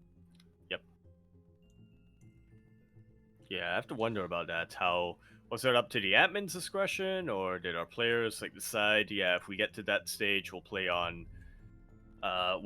again on one of these maps. Mhm. An interesting like maybe choice. like maybe loser's pick or something, right, for the final ace True. match. Like it's we're not too privy as to the rule set here of what happened in those finals. But regardless, congratulations to Classic.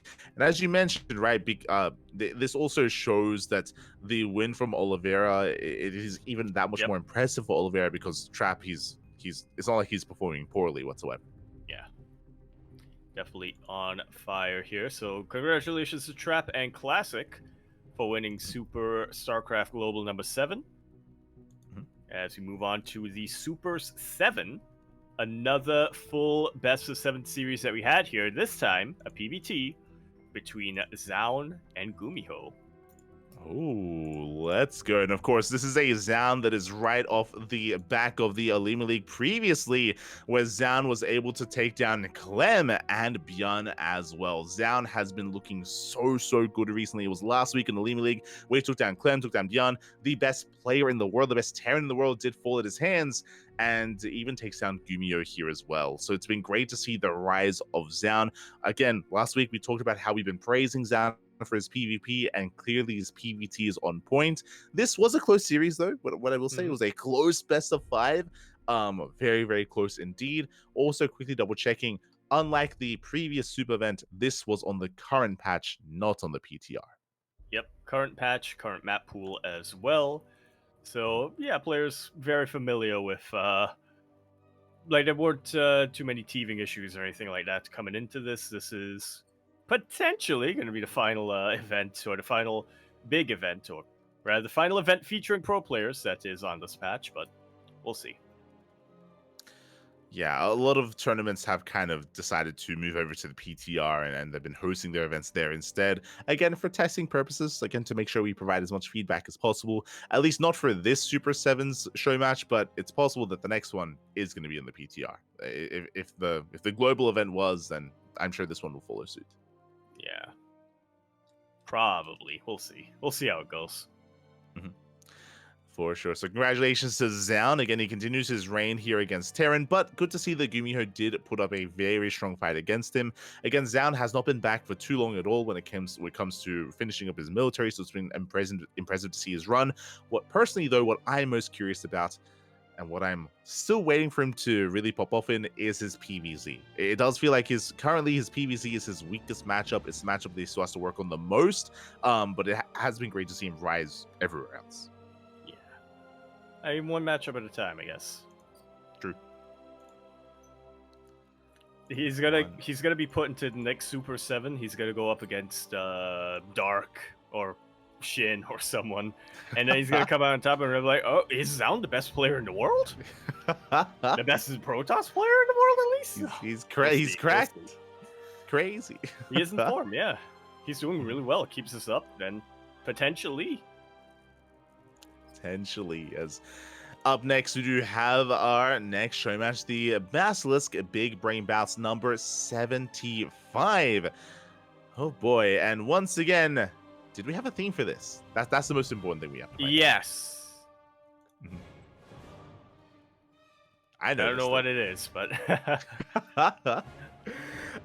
so something crazy here. First things first, this was on the PTR. Right. And this was kind of on the new maps, but look at the map pool. There's some very old maps. Sea. Hell yeah. Very old maps in the map pool. Found. Dragon Scales? Yo. Back. Did we have a beat for Dragon Scales? I don't think we did. But Sure, I mean these are relatively new maps. Like Dragon Scales was 2023, Data Sea was 2022, Lost and Found was 2018. That's the oldest one. Yeah, 2018. Jeez, I was gonna say 2020. Yeah, I didn't realize it's been that long. Lost and Found, great map. For sure. It's been a long time. Kind of a weird choice of maps, right? Like Data Sea and Dragon Scales make sense because they're a little bit newer, but Lost and Found came out of left field, so kind of an oddity there. Well, it makes sense because it's a good map. True. True. It was just lost. You know, it was lost for so long. Yeah. They finally found it. You know, after 6 years, and yeah. So because of that, it's really cool to see these matches, or it's really cool to feature some of these older maps in this show match series. Yeah. I mean, it's probably the best place to feature older maps, right? In more of a show match like this. For sure. Because of that, though, I mean, it's not too indicative of how the upcoming season is going to unfold, especially because it looks like a lot of these older maps were not vetoed; they were actually played out instead. And we had some crazy results or crazy matchups as well. Zombie Grub competing, I think, for the first time in the Big Brain bouts, went up against Pi in the TVZ. Yeah, coming out ahead 3-1, getting that Royal Road. A very nice result there from Zombie Grub. Did compete in the first best of 5, followed by Future versus Maples. A bit of an NA showdown. Future, though, is quite a heavy hitter and did take it 3-0, featuring Datacy and Dragon Scales. Likewise, we then had a best of 5 between Mixu and Sebestus. Right, yes. Yeah, this time featuring Datacy and Lost and Found as well. Yeah. Mixu coming out ahead here on Sebesdes, not Sebedebis. Not at all. Which is how I read it. Which was how I read it at first. God damn it. Yeah, God damn it. And the highlights here of the tournament was Max versus Raynor. Now, part of me is like, oh, it's really cool that they faced off, but another part of me is it's a little bit unfortunate that they did play out on 2 of the older maps. I don't know if you've noticed, Yaku, but one of the big criticisms of the current landscape of the PTR tournaments is the lack of Zerg representation. Like currently, because several Raynor and Lambo are taking a bit of a break, they often don't play in these open cups. We don't, like, Lambo doesn't play in like KSRC, and Sarah doesn't play in them, you know, Raynor doesn't play in them either. So we haven't seen too much at least European Zerg play on these new maps. Exactly. I was gonna say, it's just, for whatever reason, Zerg in general just isn't as active when it comes to the online cups. Like you have, like, sure, you have Shin. Dark, who signs up for everything, and Shin, who signs up for everything, but apart from those two, like, everyone else, like Rogue, it's like 50-50 on whether he signs up or not, similar with Solar, and you have a lot of the 40-40 on whether they're gonna sign up. Golden is too busy directing plays or theater troupe or whatever it is he's doing to sign up for online cups nowadays. And then, yeah, as you were mentioning, when it comes to the European Zerg players, Lambo was usually somebody who we can count on, but because we are in the off season, he's taking a little bit of a step back, a little bit of a break, and then it's up in the air. Iba, funnily enough, I feel like has been the one to really hold that torch for EU Zerg in the PTR tournaments. It's been like that's a Iba terrifying and Nikish, prospect. Right? Yeah. You got, it's like, who's the Zerg representative? A guy that plays Protoss half the time. It's like, oh, okay. Oh no. Yeah. But 100%. Exactly right. There's just not much Zerg representation currently, just because it's not even that. If you recall, Alasia's been playing a lot of Stormgate. Alasia's been playing a lot of Stormgate, less SC2, so Alasia's been less active as well. So yeah, just the top European and even the top Korean Zerg scene has been just, you know, under the radar here, and because of that, that does impact how we're able to perceive some of the changes, right? We're now seeing less, you know, late game ZVT or ZVP, and I feel like, you know, that has been addressed in the patch, that has been addressed in the map pool, and we need to see whether it is a good thing or a bad thing. How much has testing? Yes, 100%. So it is really cool that they got Raynor here into the show match, so at least we got some games. But only on 2 of the new maps. The other 2 were on Lost and Found and Data C. Congratulations to Max, by the way, for winning the series. Did take down Raynor. Very impressive. Yeah, really solid result there from Max. Yeah, as we've come to expect from Max, really, in these past couple of weeks and months. I'll say, no, it's really cool to see Raynor back here. I know that he did mention he was planning to take a little bit of a break and have a little bit of time off and not practice as much, or I should say not practice as much, but, you know, enjoy it, to use his words, enjoy his time off, playing League, which apparently is enjoyable, allegedly. Mhm.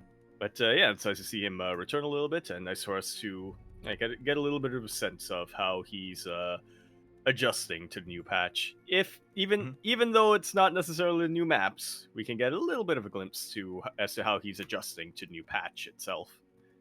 Oh, yeah. For sure.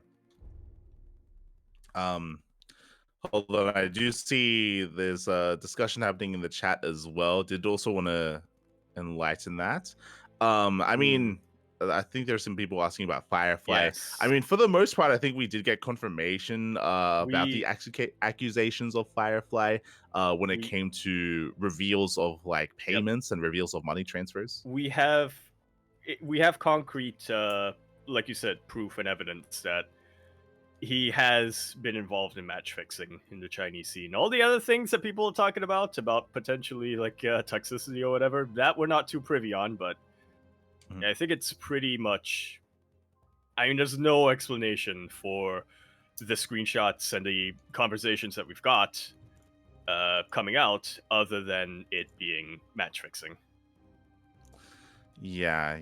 I mean, we'll see if any other news does get released regarding that. But that was, now like 1-2 months ago at this point.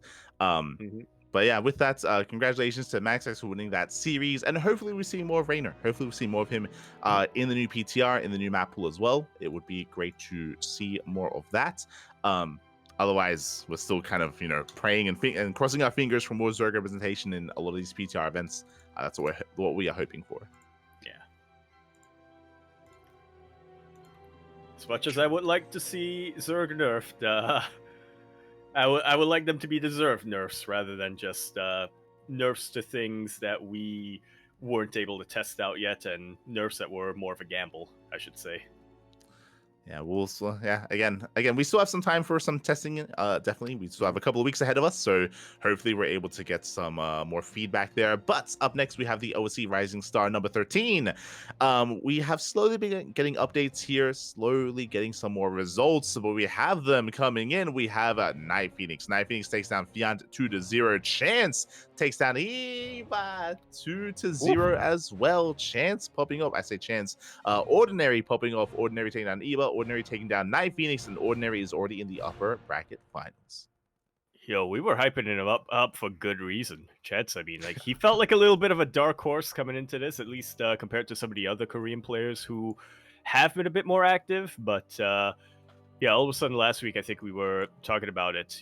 Ordinary Chance beating Shameless. We were like, whoa, that is not quite what we were expecting here. And then he proves it once again, beating Eba and then beating Night Phoenix. Yeah, very impressive stuff there by Ordinary. Likewise, we still have to wait for some more updates regarding Young Yako versus Scandy Kane. We're waiting for that update. Scandy Kane is another player that we're keeping our eye open for because of these results, as Scandy Kane did defeat Baby Marine and Hon Mono. So again, we're just waiting to see what happens against Young Yakov. Is Scandy Kane going to continue a crazy performance, or does it end against Young Yakov, who is, I would say, one of the favorites to win the entire tournament? Young Yakov is? Yeah, I would agree.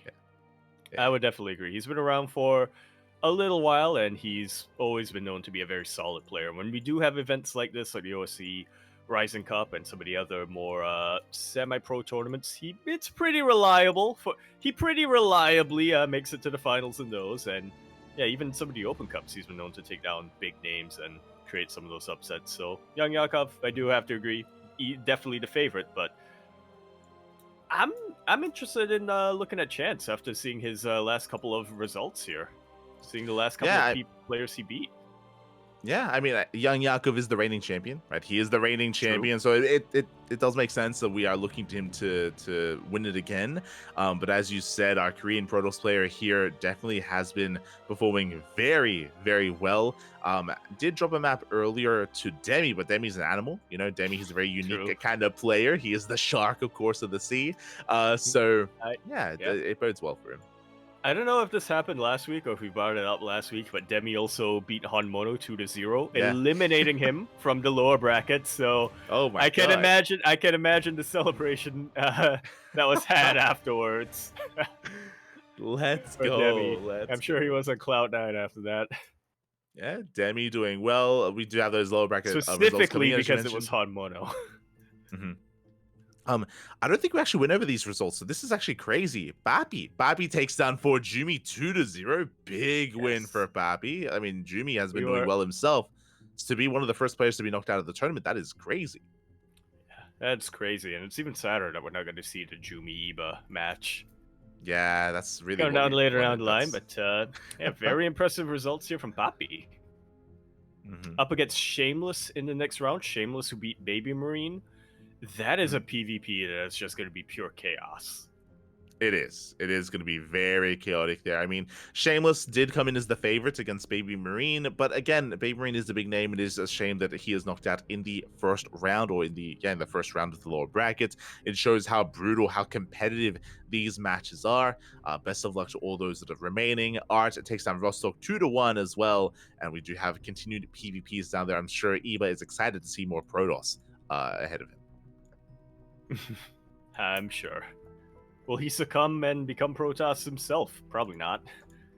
No, I Probably hope not. We'll I don't see. think he wants to play PvP, but we'll see. Anything can We'll happen. see. For sure. As up next, we do have the OC King of the Hill, weekly number 191. And interesting, we had some big results coming in here. Even though Jumi did struggle and did get knocked out of the OC Rising Star, he vented his frustrations. He actually got his revenge here in OC King of the Hill. True.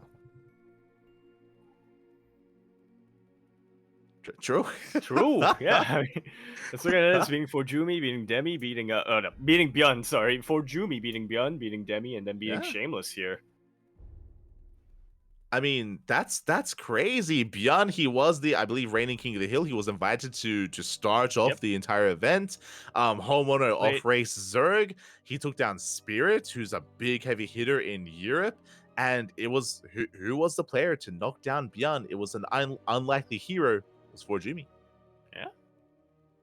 Venting out his frustrations. Just all that angst. Sorry that you had to be the target of it, Byeon.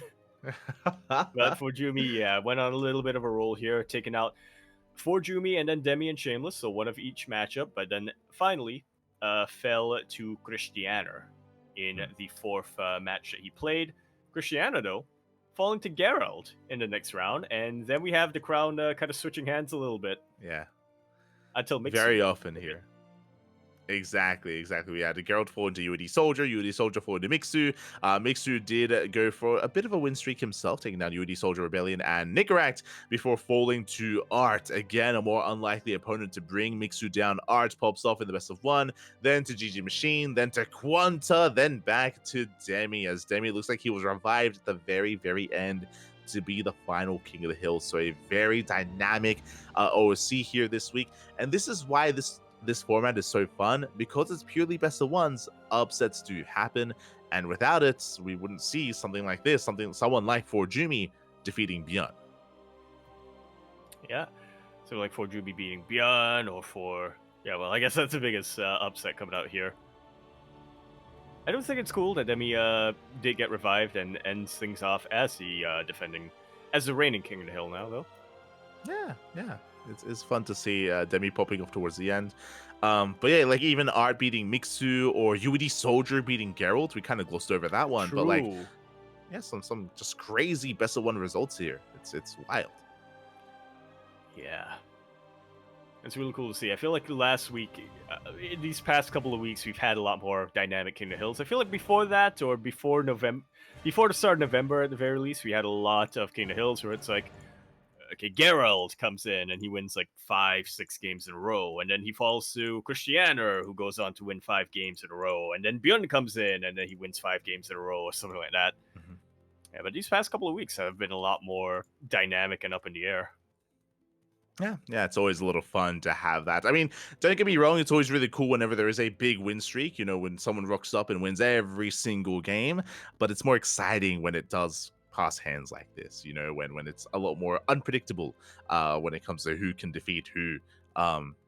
So shout out to all the players that did have their performances here. Shout out to Jumi for winning the most amount of money in this week's event, and look forward to seeing everyone back next week.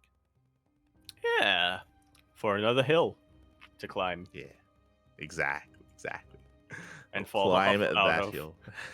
Oh god. It's Anyway, a up next we psychology of have the hill. it is. The cycle we know, the cycle we love, the cycle we do love. As up next, we have the StarCraft Evolution League number 6. Now, this is actually the final StarCraft Evolution League before the Fall Championship. With this Evolution League, that locks in the seeding, the standings for the invites for the championship. Indeed, we do, and we actually did have that announcement recently as to who is confirmed in, as well as a couple of wildcard invitees. I guess we'll go over that after we go over the results here. Classic coming in, and yeah, once again winning another SC Evo league. Yeah, classic. He is one of the few big names that has shown interest in StarCraft Evolution. There aren't too many. To my mind, it's Classic and Shin, basically, the two most prevalent current top Korean pros in SC2 that also do compete in SEL. So really cool to see Classic continuing that interest here. Did have a solid performance until the finals, where he went all the way to the ace match. 3-point. He's also, I would say, one of the best Zerg players in StarCraft Evolution currently. When I think of SEL, I think of Shin and then 3-point. They're the top two Zerg players in SEL, and it was great to see them go Arguably back the and top forth the way they players did. overall. I mean, Quanta can be thrown into the mix there, I suppose, but when I think of SEL, I do think of 3-point typically. Yeah. I do think of 3-point as well. I do think of Shin. As you mentioned, Quanta, he had a really clutch series against Classic. It was a 2-0 in the end, but Quanta, he was able to hold his own at times. So no shame in going down to Classic. And I want to believe that Quanta can maybe pose a greater threat the next time they face off, potentially in the Fall Championship. And when it comes to that finals, again, it was very neck and neck between Classic and 3-point. 3-point though did go for a lot of cheese. It was a bit of a shorter series, and especially in the first two games, 3-point, he was hamming it up with early pool timings, with all-ins. He was hyper aggressive. At times it worked, at other times it did not. No, it didn't, unfortunately. I wanted to see it work, but yeah, so congratulations to Classic for becoming the final StarCraft Evolution League champion for the at least the fall kind of season here of 2024. So congratulations to Classic, and that leads us into the Fall Championship. Indeed, it does. We have confirmation on all 16 of our players going to be competing in there. So we went over the qualifiers. We went over the qualifiers last week. Ateshi, Quanta, Rumif, and the STC was our major surprise. Did end up getting invited over there. From the Fall 2024 standings, our top 4 players there were Rebellion, Honmono, Shin, and 3-point. But fret not, fans of Classic, for he was one of the 8 invited players, along with Mana, Skillus, Spirit, Dark, Shin, Wayne, and I'm glad that I'm gonna take credit for this last one. Euthermal coming in as the final invited player. Gonna be playing Terran for the Brute War segment, but random for SC2. Let's go. Uwu Thermal is going to be a part of the event. Some of these invites were a little bit more obvious. We mentioned Classic. Classic, he has been very active when it comes to the StarCraft Evolution scene, so it makes sense to invite him. Skillus as well. Skillus has also been very active, has been playing in more and more weeks as of recent months. Mana, we've also seen him embrace it. If you remember, we spoke about Mana because he played in the show match during WTL, played in the SEL show match against Crank, so Mana is experienced. But what I will say is that some of these players less so, right? Dark, Spirit, and Wayne, a little bit less experienced here, from my understanding. Yeah, I was excited to see Dark get invited because he's, as you mentioned, never really played in any of the SEL weeklies, and so I'm gonna be interested to see his take. I need to correct myself here. I think I might have mentioned Shin twice. Yep. Looking at the bracket there, it's not Shin that was invited. It was Kiwian, otherwise known as Top or TOP. Shin already qualified to the standings. Exactly. So yeah, so we do get to see double the action, double the Shin here in StarCraft Evolution Fall. So do love to see it. This tells me that now he can play in 2 groups at the same time. So Yep. Shin he can It's a bring that much Christmas more Zerg miracle. action. It's beautiful. Yeah, it's a Christmas edition. It's oh god. It's fine. It's fine. Yeah, with that, I'm sure it's gonna be fixed up, and yeah, Top or Yeah. Kiwian is gonna be that final invite. It's gonna be interesting because I believe Kiwian was gonna be casting, but yeah, he's gonna be competing initially as well. Yeah. Could be a situation where he plays, and then if he gets knocked out, then he'll transition to just casting the other games. But yeah, we'll see. We will see as we can scroll down to the groups. The groups have already been constructed, and the group stage does begin in 2 days. We will be casting the group stage as well, not live. We're going to be going over them via replays like 24 hours later, or as soon as we can when it comes to our schedule. So we have plenty of SEL action ahead of us. At first, we have Group A with Shin, Rebellion, Mana, and Kiwian. Or Top, depending on how you want to look at it. And yeah, I think it's pretty obvious who the favorite of Group A is going to be here. Number 2, though, that's going to be a little bit more up in the air. I do feel like Rebellion has been very steady when it comes to the SCL weeklies, but I don't want to... I feel like Top's a bit of a wild card coming in here. Yeah, I would have to agree that, like... Yeah, I was just going to say, Top, while he might not have had as good results as Rebellion in the weeklies, I feel like he's just shown a lot of interest and a lot of passion when it comes to the SE Evil mod. So I feel like he's a bit of a wild card coming into this. Yeah, like I would have to agree that Shin is number 1, right? Shin, he makes that in number 1, 100%. When it comes to number 2, I think another wild card, and like we have to stop underestimating him, is Mana, right? Like the problem, we just don't know how much has he been playing, right? Like how much of SEL has he been playing? Has he been practicing? Has he been improving? Like he is just a big like enigma in this group. Because of that, he could make it out as well, or he could not. So I feel like he's gonna add a little bit of spice to this group, and we'll see if he's able to take it to Rebellion and Kiwian or Top or not. Well, he did avoid becoming the chicken king, or was it the chicken lord, during the WTL show matches, the SEL show bracket. So yeah, we really can't discount Mana. I do think that he's got a couple of tricks up his sleeve there. Yeah, it's hard to predict who number 2 is going to be, but my gut feeling is telling me Top. Okay, that's okay. You're locking in your prediction. My brain is saying Shin and Rebellion, but my gut is telling me Shin and Top or Kiwian. Okay. I'm gonna go Shin. I'm gonna go Shin Rebellion. I'm gonna go Shin Rebellion just because I know Rebellion has been, he's been putting in a lot of work. He's been practicing a lot. He's been coming up with his own builds in SEL as well. So he's been really kind of trying to be a pioneer here of Protoss in the league. So I do wish him the best. But again, Mana, he could come out of nowhere and he could, break through as well. So best of luck. Yeah, that I think is probably the most difficult group to predict. Group A, kind of the group of death coming into here. Oh yeah. Up next is going to be Group B. Group B has Classic, Quanta, Wayne, and Rumieth. And once again, this is going to be an interesting one as well.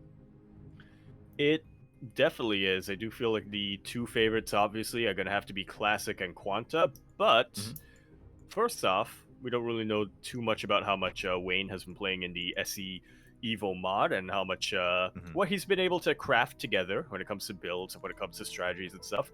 Rumieth is that unknown player who made it through from the qualifiers, and so he's definitely the guy who I have my eyes on. I'm not saying he's gonna make it out top of the group or anything, but I'm very curious to see what his performance is gonna look like.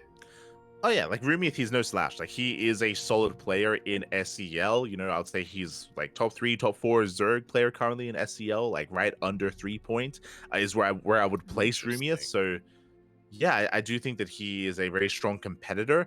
As you said, I would favor Classic and Quanta, but similar to Group A, well, I should actually say maybe it's a bigger gamble, I think, here.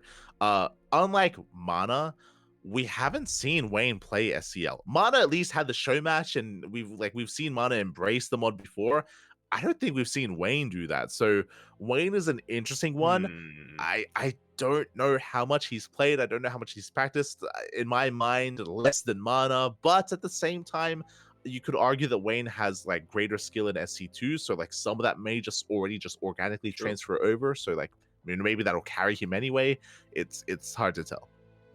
What I want to know from Wayne though is, when he plays Brute War, is it going to be Vanya True. or Radata? True. Is going back? Does he name change again? Does he go back in time? I hope so. It's what Wayne are we going to see, right? Are we going to see the Vanya of old? Are we going to see the Radata of mid? Or are we going to see the Wayne of current generation? Yeah. We'll see. Current StarCraft. Yeah, like just like the previous group, I feel like looking at these otherwise unknown players, or these players that we haven't seen too much in SEL, is going to be the most exciting thing to see just how well they perform. Which I feel like isn't necessarily something we have to worry about too much here in Group C, because I do feel like when it comes to Group C, the only player who I'm really not too sure how much they've been playing the SC Evo mod is Spirit. I feel like 3-point and Skillus are the obvious favorites coming into here, and while the SCC might not have played in as many weeklies, it's a similar situation with Top or Kiwion, where we know he's been very interested. He's been casting a couple of these past tournaments, and so I know that he's definitely got a lot of passion for this mod. I know for a fact that he's playing a lot of SC Evo games. So really, the question mark for me would be on Spirit to see you know, how familiar he's been able to make himself with SC Evo. So also, for Group E, you're locking in Classic and Quanta, yeah? For Group, yeah, I guess. Yeah, okay. So for Group C, I would agree definitely, where 3-point and Skillus, they're like the favorite players coming into this. And once again, like the other group, Spirit, it's like, how much has he been playing? You know, like how informed is he with SCL? Like, can he pose a threat to 3-point and Skillus? I think I would say that even if he is experienced with SCL, because of how good 3-point and Skillus are, it's gonna be tough. It's gonna be a little bit like tougher here for Spirit. Yeah, no matter what, I mean, 3-point and Skillus, you're just so far ahead that I feel like you'd be betting against yourself if you were to predict anyone, if you were to predict any other result other than 3-point and Skillus, which is why I'm gonna be rooting for SCC and Spirit. Okay. Okay. Let's go. Best of luck there to the SDC and Spirit. I mean, as you mentioned, just to echo it, yep, the SDC has been casting a lot. Because of that, I'm sure he's very well versed in the current meta of SEL. That is an advantage that he's going to have coming into it. He's also been playing and practicing a lot as well. Because of that, you know, he might even be favored against Spirit. It's possible. It comes down to how well practiced Spirit will be coming into Group C. Best of luck. It's going to be quite difficult. He's up against some big names in SEL, so good luck to Spirit. As we have the final group, Group D. Wait, so what are our predictions for Group C? Mine 3-point and Skillus. Okay, that's what my brain is. That's what my brain is telling me. But you're also picking that, so I'm going to go for SCC and Spirit, which is my heart pick. You're pulling a trap. My gut pick is Skillus and STC. Okay. Fair enough. So, you know what? I'll say STC and Spirit. Just to balance things out. Just to balance things out. You know what? It's the Oliveira thing. My brain has never gotten me anywhere. It's never... nothing good has come from my brain. So, I'm going to ignore my brain pick. And I'm going to go for STC and Spirit. I'm going to do the exact opposite. I'm going to reverse psychology my brain. That's not true, Yaku. Your brain has led you well. It's oh no. Nothing good has come out of it. Not like this. We have the final group. We have Dark, Honmono, Ubu Thermal, and Ateshi. Yes. And I mean the obvious favorites, have got to be Honmono and Ateshi. I do feel like Ateshi is a little bit more unknown, but I mean, he's beaten some pretty good players in. I mean, the qualifier itself. I mean, he beat Let's take a look, see here, and take a look at who he beat, because I remember it was pretty impressive. I think he took down Lunacy, if I remember correctly. He beat Rebellion. He beat Rebellion, and That's he beat it. Lunacy. Yeah. So yeah, in the PvP matchups, at the very least, Ateshi is somebody who I think we have to consider to be a favorite coming into this with the information we have at hand. But yeah, I'm not too. I can't say I'm too familiar with him either. Yeah, I think Group D, it looks a lot of fun. It looks like a lot of fun, I'll be honest. Yep. Like, Homeowner's an animal. He's very aggressive, whether it's with SE2 or Brood or Terran. He's very much so in your face. You have Ubu Thermal, which, I'll be honest, I don't watch a lot of his YouTube videos, but I would imagine he's made some content surrounding He's SEL. got a lot of meme builds. I'm sure he does. Let me tell you that. I'm sure he does. And I'm sure they're going to be effective as well. I want to believe that. So, Man, I feel like Group D is more up in the air when it comes to who can make it out. I think Euthermal has it in him to take some of these games. Dark, he's also very aggressive, likewise. you've just sold me. We need to just see nothing but Homono versus Euthermal over and over and over again. That's what I'm gonna. And that's, you know what? That's not necessarily my prediction, but I'm gonna root for Homono and Euthermal to make it out and then make it to the finals. Okay. Fair enough. That's what I'm hoping for here. So, man, that would be a full best of 7 between the two of them, and especially with Euthermal playing random in SC2. Yeah, that would be a lot of fun. That's what I want. It would be. I think Group D has a lot of meme factor. Lot of meme factor, and it's going to be the fastest group of all groups as well. It's going to take like 2 hours or something to get through all these matches. It's going to be amazing. Who are you locking in? Who are you looking in to make it out of Group D? Okay, Brain is saying Honmono Ateshi. Okay. Gut is telling me Dark and Honmono. Heart is telling me Honmono and Euthermal. That's what I want more than anything. I'm gonna go for a more wild pick here for Group D. I'm gonna say, I got a lot of love for Ateshi and Homono, but I wanna believe in Dark and Euthermal. I wanna believe in Mark, and I wanna believe in Dark. I wanna believe that they can. Mark and Dark, let's go. Exactly. I wanna believe Dark can just brute force his way through this group. With just like 2-3 base all-ins, roach play, just hyper aggression. And I want to believe that Mark, he comes in with some crazy all-ins and just pops off. It's going to be a scenario where Honmono, Euthermal, and Ateshi, they are like, okay, what's the best build that I can use? How do I really refine this down? What's the meta? How can I really make use of the map? And then Dark just comes in and builds a billion roaches and a billion... Hydras. A billion... Hydras, I guess. I'm trying to think of something more Brute War specific. I was going to say Scourges, but... That's only an entire unit. A billion Guardians, I guess. Yeah, there you go. And that's how he wins. And he's like, yeah, I did not think at all. I make war stuff. I win. There you go. It's possible. Well, he could pull that off. So, with that, I do look forward to it. Again, the group stage is going to be taking place over the next week. We will not be casting it live, but we will be casting it via replays at a later date. So do look forward to the eventual replay cast of these groups. Likewise, the playoffs are going to be they're going to be next week. So this week we have the group stage. Next week we have the playoff brackets. So we have quite a month, or quite a couple of weeks full of StarCraft Evolution. Oh yeah. What a way to end the year. It's a good way to spend your Christmas. Yeah, it is the Christmas edition.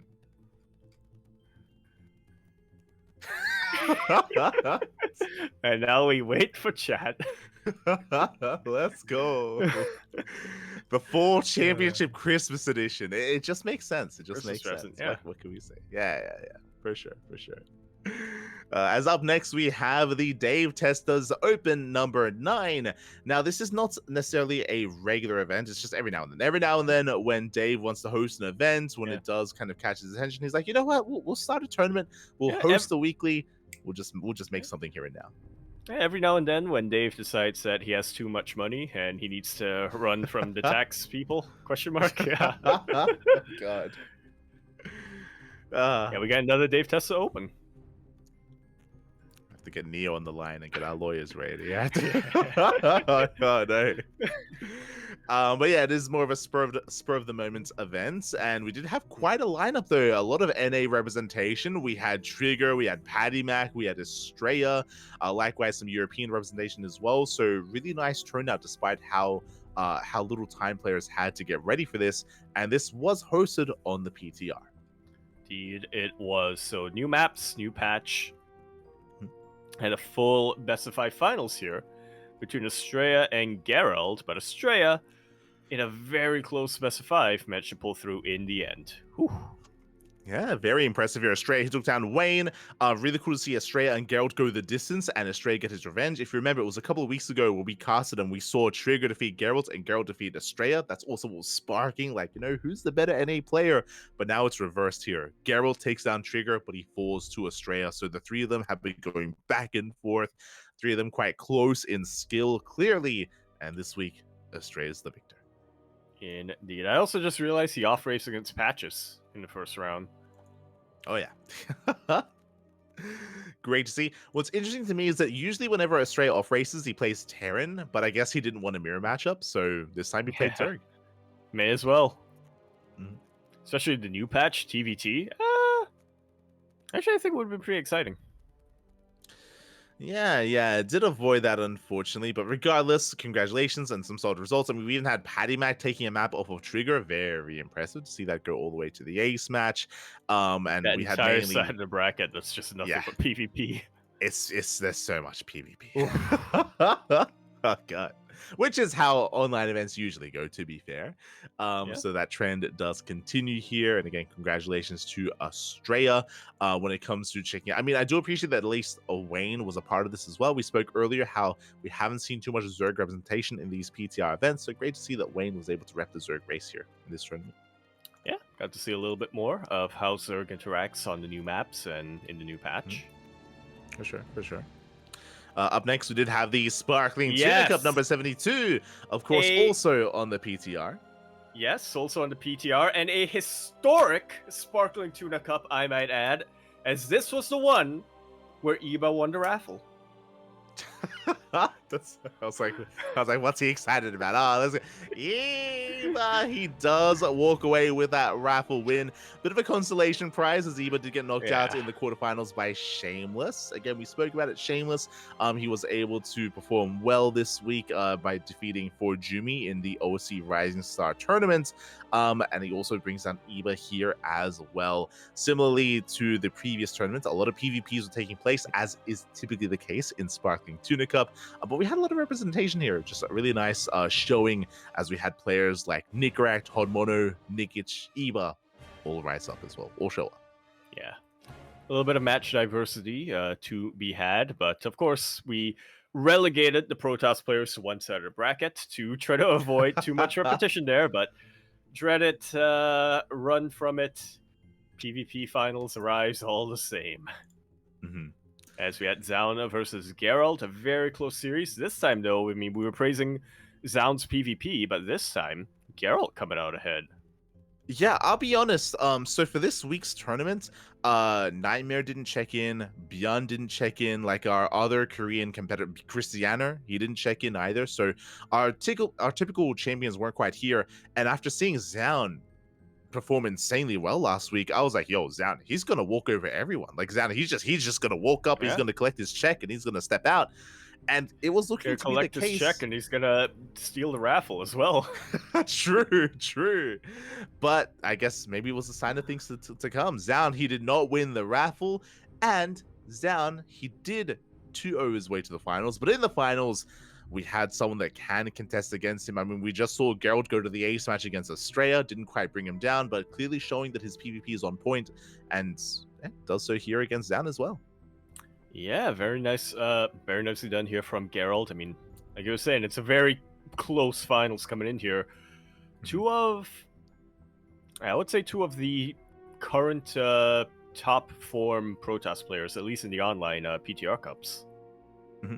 So. Oh yeah, like I mean, Geralt, he's been grinding, right? Like we've been seeing him week after week after week in a lot of these open tournaments. Geralt, he is there. He does ruin his sleep schedule, or go full Terran and go full Degen if you want to look at it that way, and stay up for a lot of these tournaments. Ruin so this was or improve. Uh, it's true. It's all about perspective. True, Yeah. true. But yeah, congratulations, Geralt. He takes down Zaun, who has some killer PvP. So this is a big win here for Geralt. Very impressive. Well played. Yep. Very nicely done. As you can imagine, the PvP was very chaotic. There wasn't too much cheese, I'll be honest. There was like some proxy stargates here and there, but not too much like committed aggression. We got to see a lot of mid game between Zaun and Geralt as well, so I do recommend the VODs. Again, if you want to tune into some PvP action, we did see plenty of it here in this event. And so congratulations to Geralt. Up next, we did have the Wardy TV Monday. This is one of the few tournaments that is not actually on the PTR. This is on the regular patch, on the current patch, the current map pool instead. So kind of bringing it back here to what we're a little bit more used to. Yeah, a little bit of a break from the energy overcharge and all the other changes to be made. This is good old-fashioned, what we've come to expect. And once again, as we've come to expect, PvP finals. Mate, look at the results here. Mate, Trap. We mentioned last week how Zaun popped off. Zaun was able to take down Clem and Bjorn, and Zaun had a crazy performance in the Lima League. We mentioned earlier, I did try to bring attention to Trap's performance against Oliveira, how Oliveira did 4-1 Trap in the show matches, but Trap has been looking so damn good. He defeated Gumiho earlier in the show matches as well, and here, Trap, he 2-0'd Gumiho, he 2-0'd Clem, he 2-0'd Bjorn, and he 3-2'd MaxPax. This was crazy. Terran Slayer.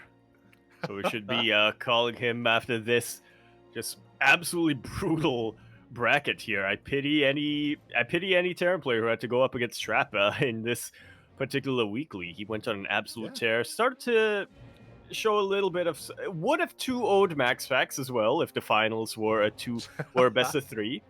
But yeah, MaxPax was able to fight back quite a bit in the next 2 rounds, but on the ace match, Trap, he brought it back, and he was able to win it. MaxPax, who himself was on a little bit of a Protoss tear, taking out Hearthstem, and then taking out Classic, and then taking out Hero, who I believe historically has had the upper hand on MaxPax. This time falls to him, and then finally the final boss was Trap. I can only imagine how Gemini reacted to this weekly. Hey, he was a happy boy. He was, but yeah, I mean, MaxPax, he has the best PvP in the world. He has the best PvP in the world. We have seen Hero and Showtime take series off of him before, but MaxPax, he's a beast in PvP, and I mean, you saw it here, right? That's all he played. That's all he played here in this tournament. Just pure PvP. I mean, that's online StarCraft for you.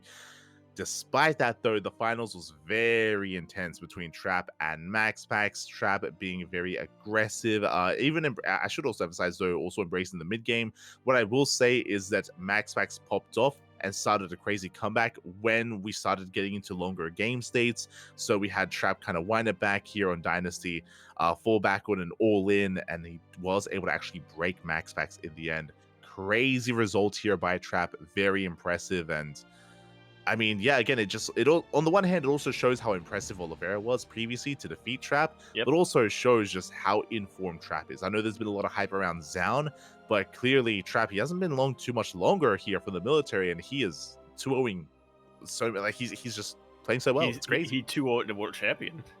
He did. It's crazy.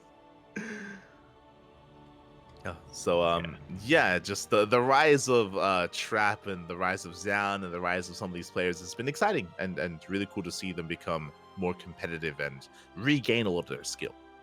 Yeah, without a doubt. I'll be keeping our eyes on them. Oh yeah, definitely. So congratulations there to Trap. Meanwhile, we can head on over here to our next weekly, to the KSRC, the Kalara Steadfast Roddy Cup. Yeah, the final one, I believe, that has been scheduled. Yeah, it was announced this week. It is unfortunate to hear, but it looks like they are putting the series to an end.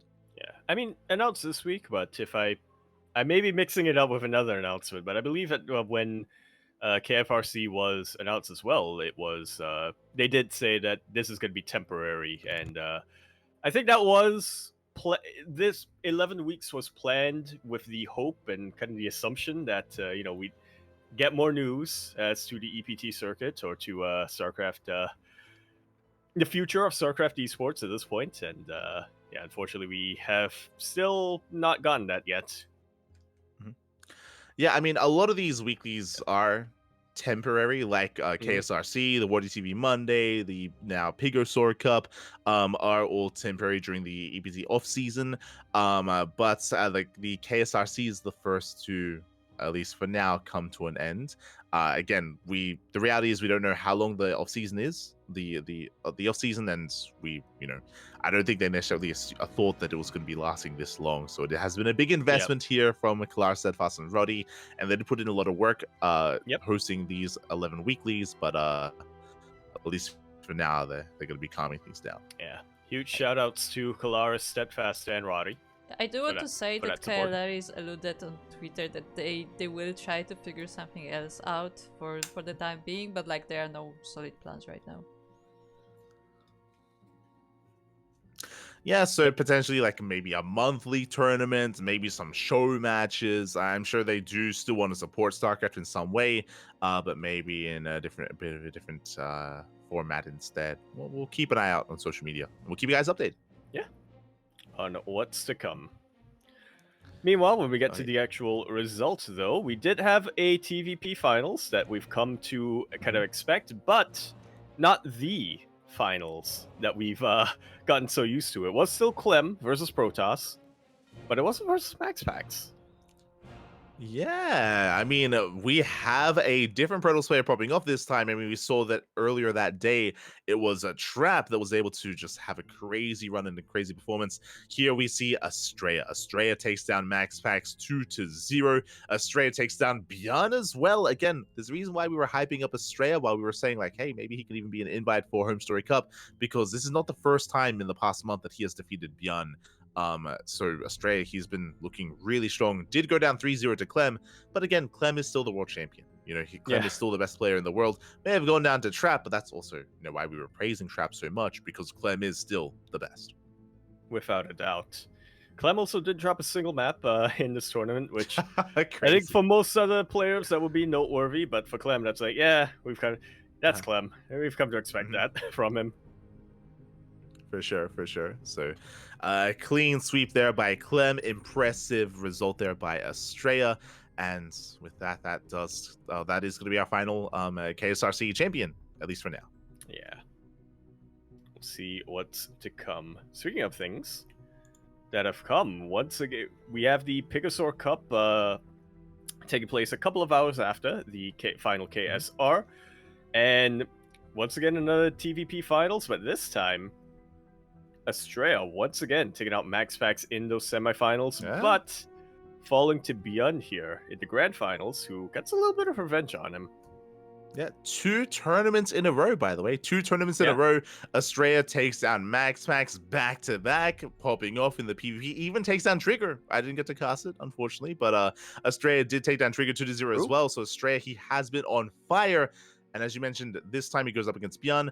But this time, Bjorn gets revenge. Estrella may have beaten him in the KSRC, but Bjorn does bring it back and bring it home.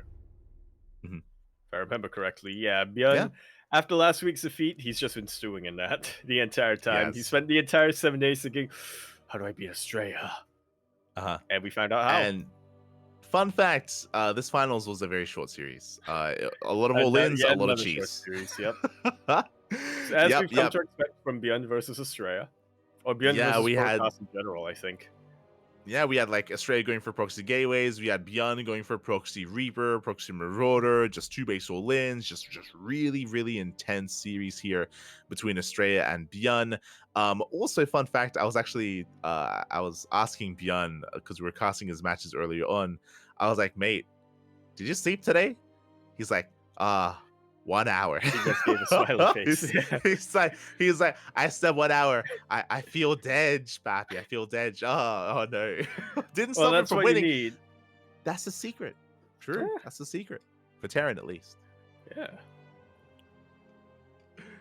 Yeah. So Björn was running on fumes, but he does win the weekly in the end. So congratulations here to Björn. And again, shout out to Australia for making it to the finals twice in a row. I don't want to take away from that whatsoever. Didn't win either tournament, but making it to the finals was still a very, very impressive performance. Oh yeah. So once again, a little crazy that we don't see him getting invited to Home Story Cup, but even still. True. You're not wrong. As we head on over to Elima League number 230. This was 2 days ago. The Elima League, of course, does return, and we had another PTR event. Indeed, we did. Hosted over on and we had, a little bit of a longer tournament from what I can remember. Yeah, we did have quite a lot of nice representation here. We had Dark rocking up this time. Dark was absent in last week's Elima League, but now he is back, and he was able to have a deeper and deeper run here. He was able to take down Björn, able to take down Shin, did face off against Hero in the finals. When it came to some of these other notable players here, Trap also did well, but he did fall to Hero in the PvP. If you remember, in the Wardy event earlier this week, Trap avoided Hero as Max packs toward Hero instead, but here he has his go at Trap, and it was a back and forth. It was still quite close between them. Does go to the ace match, but Hero does take it. A lot of ace matches actually, because Hero also had a rematch against Oliveira, did defeat him as well, but also went to the ace match. Yeah. Love ace matches just in general in the semifinals, in most of the quarterfinals as well. I do have to say, it's nice to see Dark coming back into kind of the online tournaments once again, and he did make a very deep run. It's nice to see all the Zerg representation, but I don't know how the seeding worked out. We see a lot of ZVZs here, so we don't really get to see too many interactions on the new patch with Zerg and the other races. We didn't. And Dark, he was an animal, by the way. This was a very fast finals. We've been getting a lot of fast finals, period, to be honest. Like, a lot of... we didn't get much mid or late game at all this week, I'll be honest. And every game, Dark all in. Legit every game. He had like a roulette wheel that it was either like... all five. Maybe... Yep. Yeah, it was like 2-base Link Queen Nidus all in, 2-base Link Queen Drop Lord all in, German Taxi with Roaches, just Queen Roach walk across the map, Ling Flood, just all in after all in after all in after all in. But I did appreciate it though, because I think a lot of people, if you remember, coming into the PTR, were thinking, how good is NG Overcharge, right? How good is NG Overcharge, and how do Protosses perform without Shield Battery Overcharge specifically? And Hero, he was playing very impressively here. He had some just very solid control. Many games, actually, Hero was rushing to Storm to make use of the NG Overcharge, to make use of High Templar. Likewise, would of course use the NG Overcharge on his Oracles for more stasis traps. We actually saw that in the PvP, which was really fascinating. Trap versus Hero, and even in previous PvPs, just that many more stasis traps being thrown down. If there's an Oracle opener, if there's like a Stargate opener, that you do noticeably see more stasis traps out in the field in PvP. Likewise, you see it more here in the PvZ as well. So yeah, it was just really impressive to see Hero's performance against Dark. It was still close though, still went to the ace match, but I feel like we expect Hero and Dark to go back and forth. Yeah, it's that old rivalry, right, from the ESL Cups, the ESL Open Cups, where it felt like almost every single finals was Dark versus Hero, and they were all very close finals as well. So I'm seeing a little bit of a return of that here, at least in Olimo League number 230. For sure. So again, congratulations to Hero for becoming the champion. I believe, if I'm not mistaken, 2 weeks in a row. Yeah. Let's take a look. Yeah. Nicely done here, beating another Zerg player in the finals last week. Yeah. Last week he beat Shin. This week he beats Dark. Next week, who's he going to beat? Solar? Rogue? Solar. Rex. Oh, no. So congratulations to Hero, and again, it's great to see Elima League returning. Of course, it is on the Chijik platform, as you did mention. It is not on Twitch, but VODs are available, and VODs will soon be available tomorrow on YouTube, at least on our channel, as we were the official English broadcasters. So we got you covered there. As up next, we have the Wardy TV PTR tournament number 2. Indeed, we do. A slightly different format to number one, if I remember correctly. I mean, yeah, slightly different in the sense that that previous one, I believe, had 4 groups, and this one only has 2. And it's in that full round robin. Very surprising results, I'm going to be honest, coming in here. I mean, I think, Mhm. at least for Group A, I believe this is what we predicted as well. Mhm. Clem, Yeah. Shin, and Gumiho making it through. Group B, we were a little bit more up in the air because we didn't have a 5th confirmed player just yet, but it looks like that 5th confirmed player ended up being Goblin. And he makes it out first in Group B. Goblin, Bjorn, and Spirit. The replacement man. I The mean, replacement man. Yeah. that's crazy. As you mentioned, Group A was more what we assumed, right? Like Group A, it went the way that we thought it would for the most part. Quickly checking here, Clem did drop a series to Gumiho in the TVT, so big shout out to Gumiho for bringing Clem down. Not easy to bring him down in TVT whatsoever, especially because Clem has been improving specifically. Oh, never mind. Do you see what I see? What am I looking at? Clem off raced against Gumiho. Now that makes Oh, sense. we're looking at the groups. The groups. Okay. Yeah, looking at the group stage. Clem played Protoss against Gumiho. And to be fair, if you remember, Clem did beat Gumiho with Protoss in the HSC qualifiers. Yeah. Thought I could style on him again. Gumiho said no. Not twice. Not this time. Exactly. Not this time. So Gumiho was able to take that win over Clem, able to make it out in 3rd place. Meanwhile, Group B, crazy results here. The replacement and Goblin, he comes out in 1st place. Yeah. 1st place, he drops only a single match to Spirit. But other than that, he beat Classic, he beat Rogue, he beat Bjorn, and then he makes it out first in his group. Yeah. Very, very impressive here. I mean, Goblin, like, he's not the most active of players, but I want to say that over the past couple of months, like, every now and then we see, like, a big result. Like, every now and then we see, like, a big win for Goblin. Yeah, I feel like it was the past couple of weeks where Goblin, he might not have been the one to win a lot of these weeklies, but he was the one who had the most surprising upsets coming in, beating players like, I think he beat Australia last week or something like that. He beat a lot of players. He beat Solar, if I remember correctly. Yeah. So it's really cool to see Goblin just popping off every now and then. And even here, like, again, Goblin, Classic, Rogue, and Bjorn, they are not easy players to bring down. They are terrifying competitors. So that's a very, very solid result here from Goblin, who makes it out 2nd and 3rd, Bjorn and Spirit. I think we both predicted, like, Bjorn, Rogue, and Classic to make it out, and Rogue and Classic did not. I think so, yeah. I mean, they had some close series. I mean, Beyond Spirit and Rogue had the same series score, just the map score was slightly different in the head-to-head as well. So barely did not make it through. Yeah. Extremely close. It kind of became the group of death in a way. Yeah. Very, very close there. And now we can head on over to the playoff brackets as we had some crazy results coming in here. Oh my god.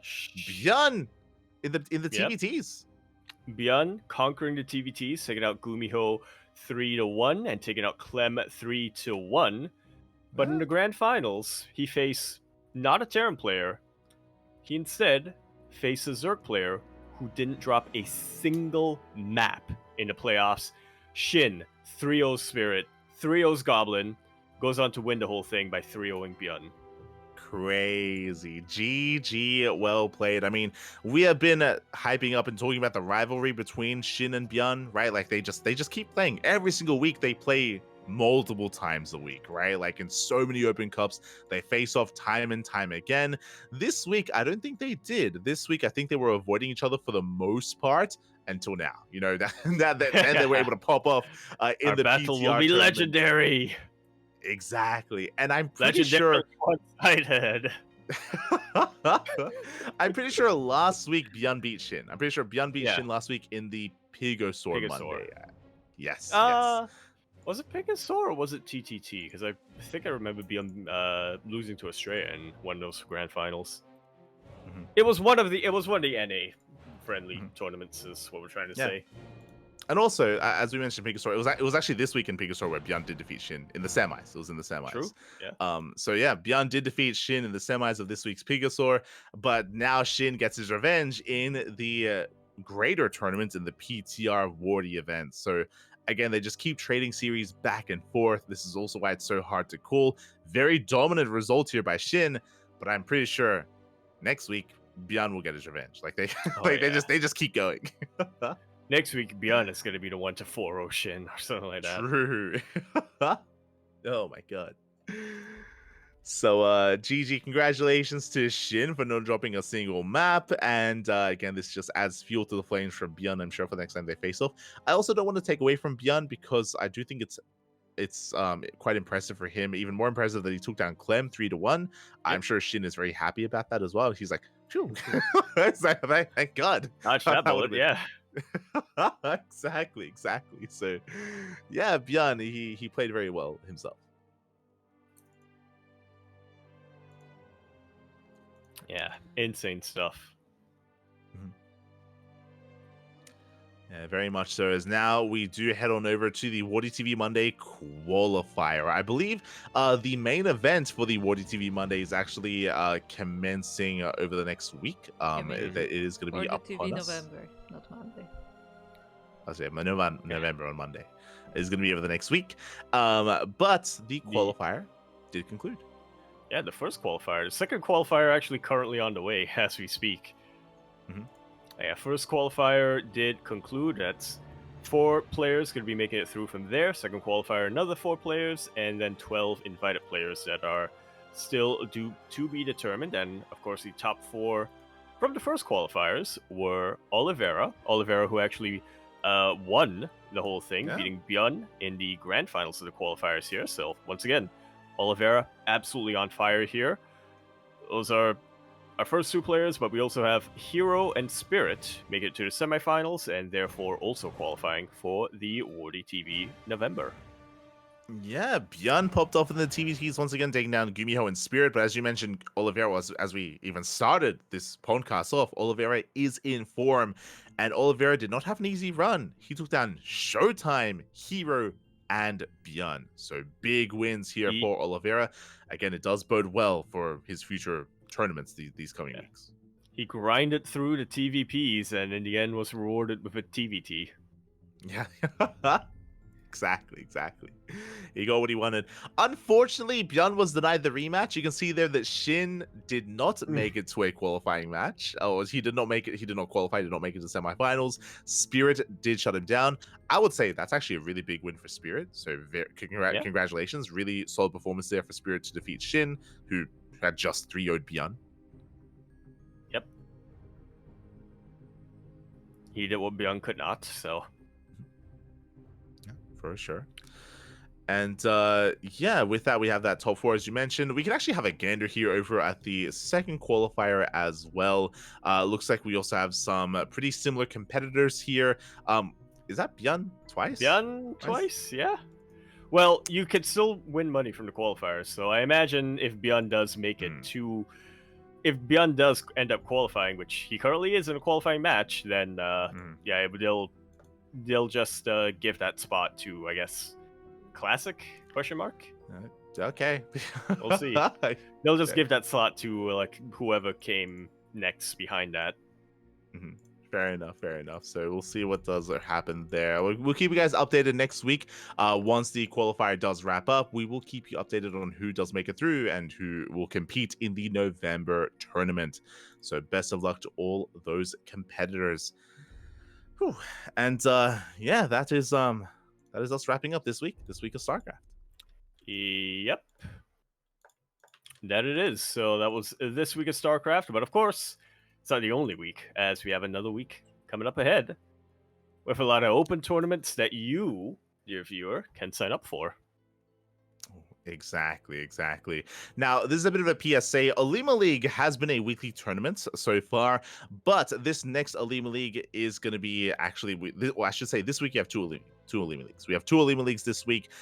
Week number 231 is going to be in 2 days. In 2 days' time is the next Alima League, so it is going to be earlier than normal. So mark your calendars here. There's going to be double the Alima League this week and that much more StarCraft over the weekend. Oh yeah, we have the Fire Grow Cup coming up throughout this weekend, so it's actually going to be looking very packed. Yeah. Our schedules are looking very packed, is what I should say. Yes. We have a KSL, we have Fire Grow Cup, Alima League, CSO, Sparkling Tuna Cup, into our regular open weeklies as well. As I did mention, the KSRC is going to be going on hiatus for the time being, so there will not be any future KSRC events for the time being, but we have plenty of other open cups throughout the week as well. Yeah. TGT going to be this week, as it is a bit of a... Wait, so my math? Yeah, this week. Wait, math? I think it's this week. 6 days and 10 hours, yeah. There we go. This week. This week. There you go. Math. Yeah, what I also appreciate about this sign-up list as well, I don't know if you can see, but it actually does signify whether or not it's on the PTR. Like you can see the PTR, in the parentheses. kind of. Yeah, like the tag there under the 1v1. Whether it's in the PTR or whether it's in Brazil. True. Or whether it's in Europe. Yeah, it tells you. Yeah. So to give a quick explanation, on the left column there's the mode column, and I put normally 1v1 for regular tournaments, and I decided to start putting PTR because PTR is technically a different mode of StarCraft, so I started putting PTR there. That's also where you can see if a tournament is on SC Evolution, for example, or any other mode. Meanwhile, the column on the right is the server, and PTR is also a server, that's why it's listed over there. So that's for explanation. There you go. So we have all of our events that you can sign up for here in the sign up list. Of course, we are going to be casting SEL as well, I believe, over the next week. So plenty of content, plenty of StarCraft to come. As you did mention, it's going to be a very busy week here on the CranKy Ducklings. Yeah. Lots so to at least, come. Yeah, at least 2 casts a day, sometimes 3 casts a day. Ooh. So we're going back to what we're used to, going back to the jam-packed schedule after having an easy time these past couple of weeks. Because you know what? Yeah, it's the Christmas edition. We got it. There you go. Otherwise, with that is going to be us wrapping up everything here for the week for the PondCast. Again, a lot of events to catch up on, and there's going to be even more next week as well. We still haven't heard any news yet of the end of the off season or the next big StarCraft event in the EPT, but I'm sure soon, TM. Yeah. Likewise, the PTR, I believe, should be running for another couple of weeks, but that's also kind of coming to its conclusion as well. Weeks. I think by the end of November, I think is what they said. Yeah. So yeah. 2 weeks, couple of weeks. Yeah, there we go. You're right. Yeah, I think our assumption is towards the end of the month, and ideally, Home Story Cup is going to be on the new patch. That's kind of how we assume things are going to be lining up here. So again, there's still a period where we can test, and still a period where we could even get some updates to the patch. Yeah, these are we have last couple of days to provide that feedback. That's what I should say. For sure. So with that, to thank you all for tuning in and watching. Again, this is our weekly PondCast, and we're going to be back next week as well for the next edition of the PondCast. Before we head off though, Yaku, yes. What's been going on? What's been going on in the land of Yaku? Where can we find more of you? What's been going on? Well, I think I've been drafted into a show match. I'm not really sure what's going on, but I think that's what... I gotta set the record straight, because I think my honor has been put into question due to poor reading comprehension. I'm not the one. I'm not the one backing out. I'm not the one forfeiting. I'm down to show match anyone. I'm down to show match light. So there you go. I just don't want to be the one to schedule it, because I have way too much free time. There you go. It's just a meme that Hyper One started for some reason. I don't know why. I didn't. Look, Wait, I think I want to set the record straight as well. I think originally what we said was we were gonna cast show matches. That somehow it evolved into Light playing show matches in SC Evo, and then after a while evolved into you and I playing SC2 Evo, which I'm down for. I'm down to spend more time with my papi, but he's the one who can't stand to be around me for more than a couple of hours a week. True. I'm a little bit out of loop. What are you on about? What?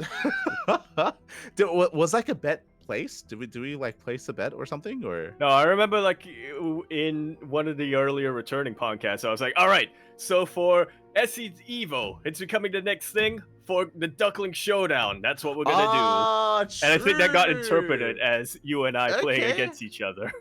Okay, no, So I this guess is that something got that we still have, yeah. we still have something to talk about. Actually, Duckling Showdown. Duckling Showdown towards the end of the year. Yeah. That Our is, Lunar New I don't Year think we actually edition. haven't had a Duckling Showdown for a while. Like, I don't think we had one last year I or think the the year last one before was in that. 2021. And that was Yeah, when yeah. we had the Mightiest Duck, when we had all our players in our pro team duke it out against each other. Yeah. So we haven't had one in a while. Do you have any ideas? Do you have any? I think last time we spoke about this, you said that you had like maybe some ideas brewing as to the next.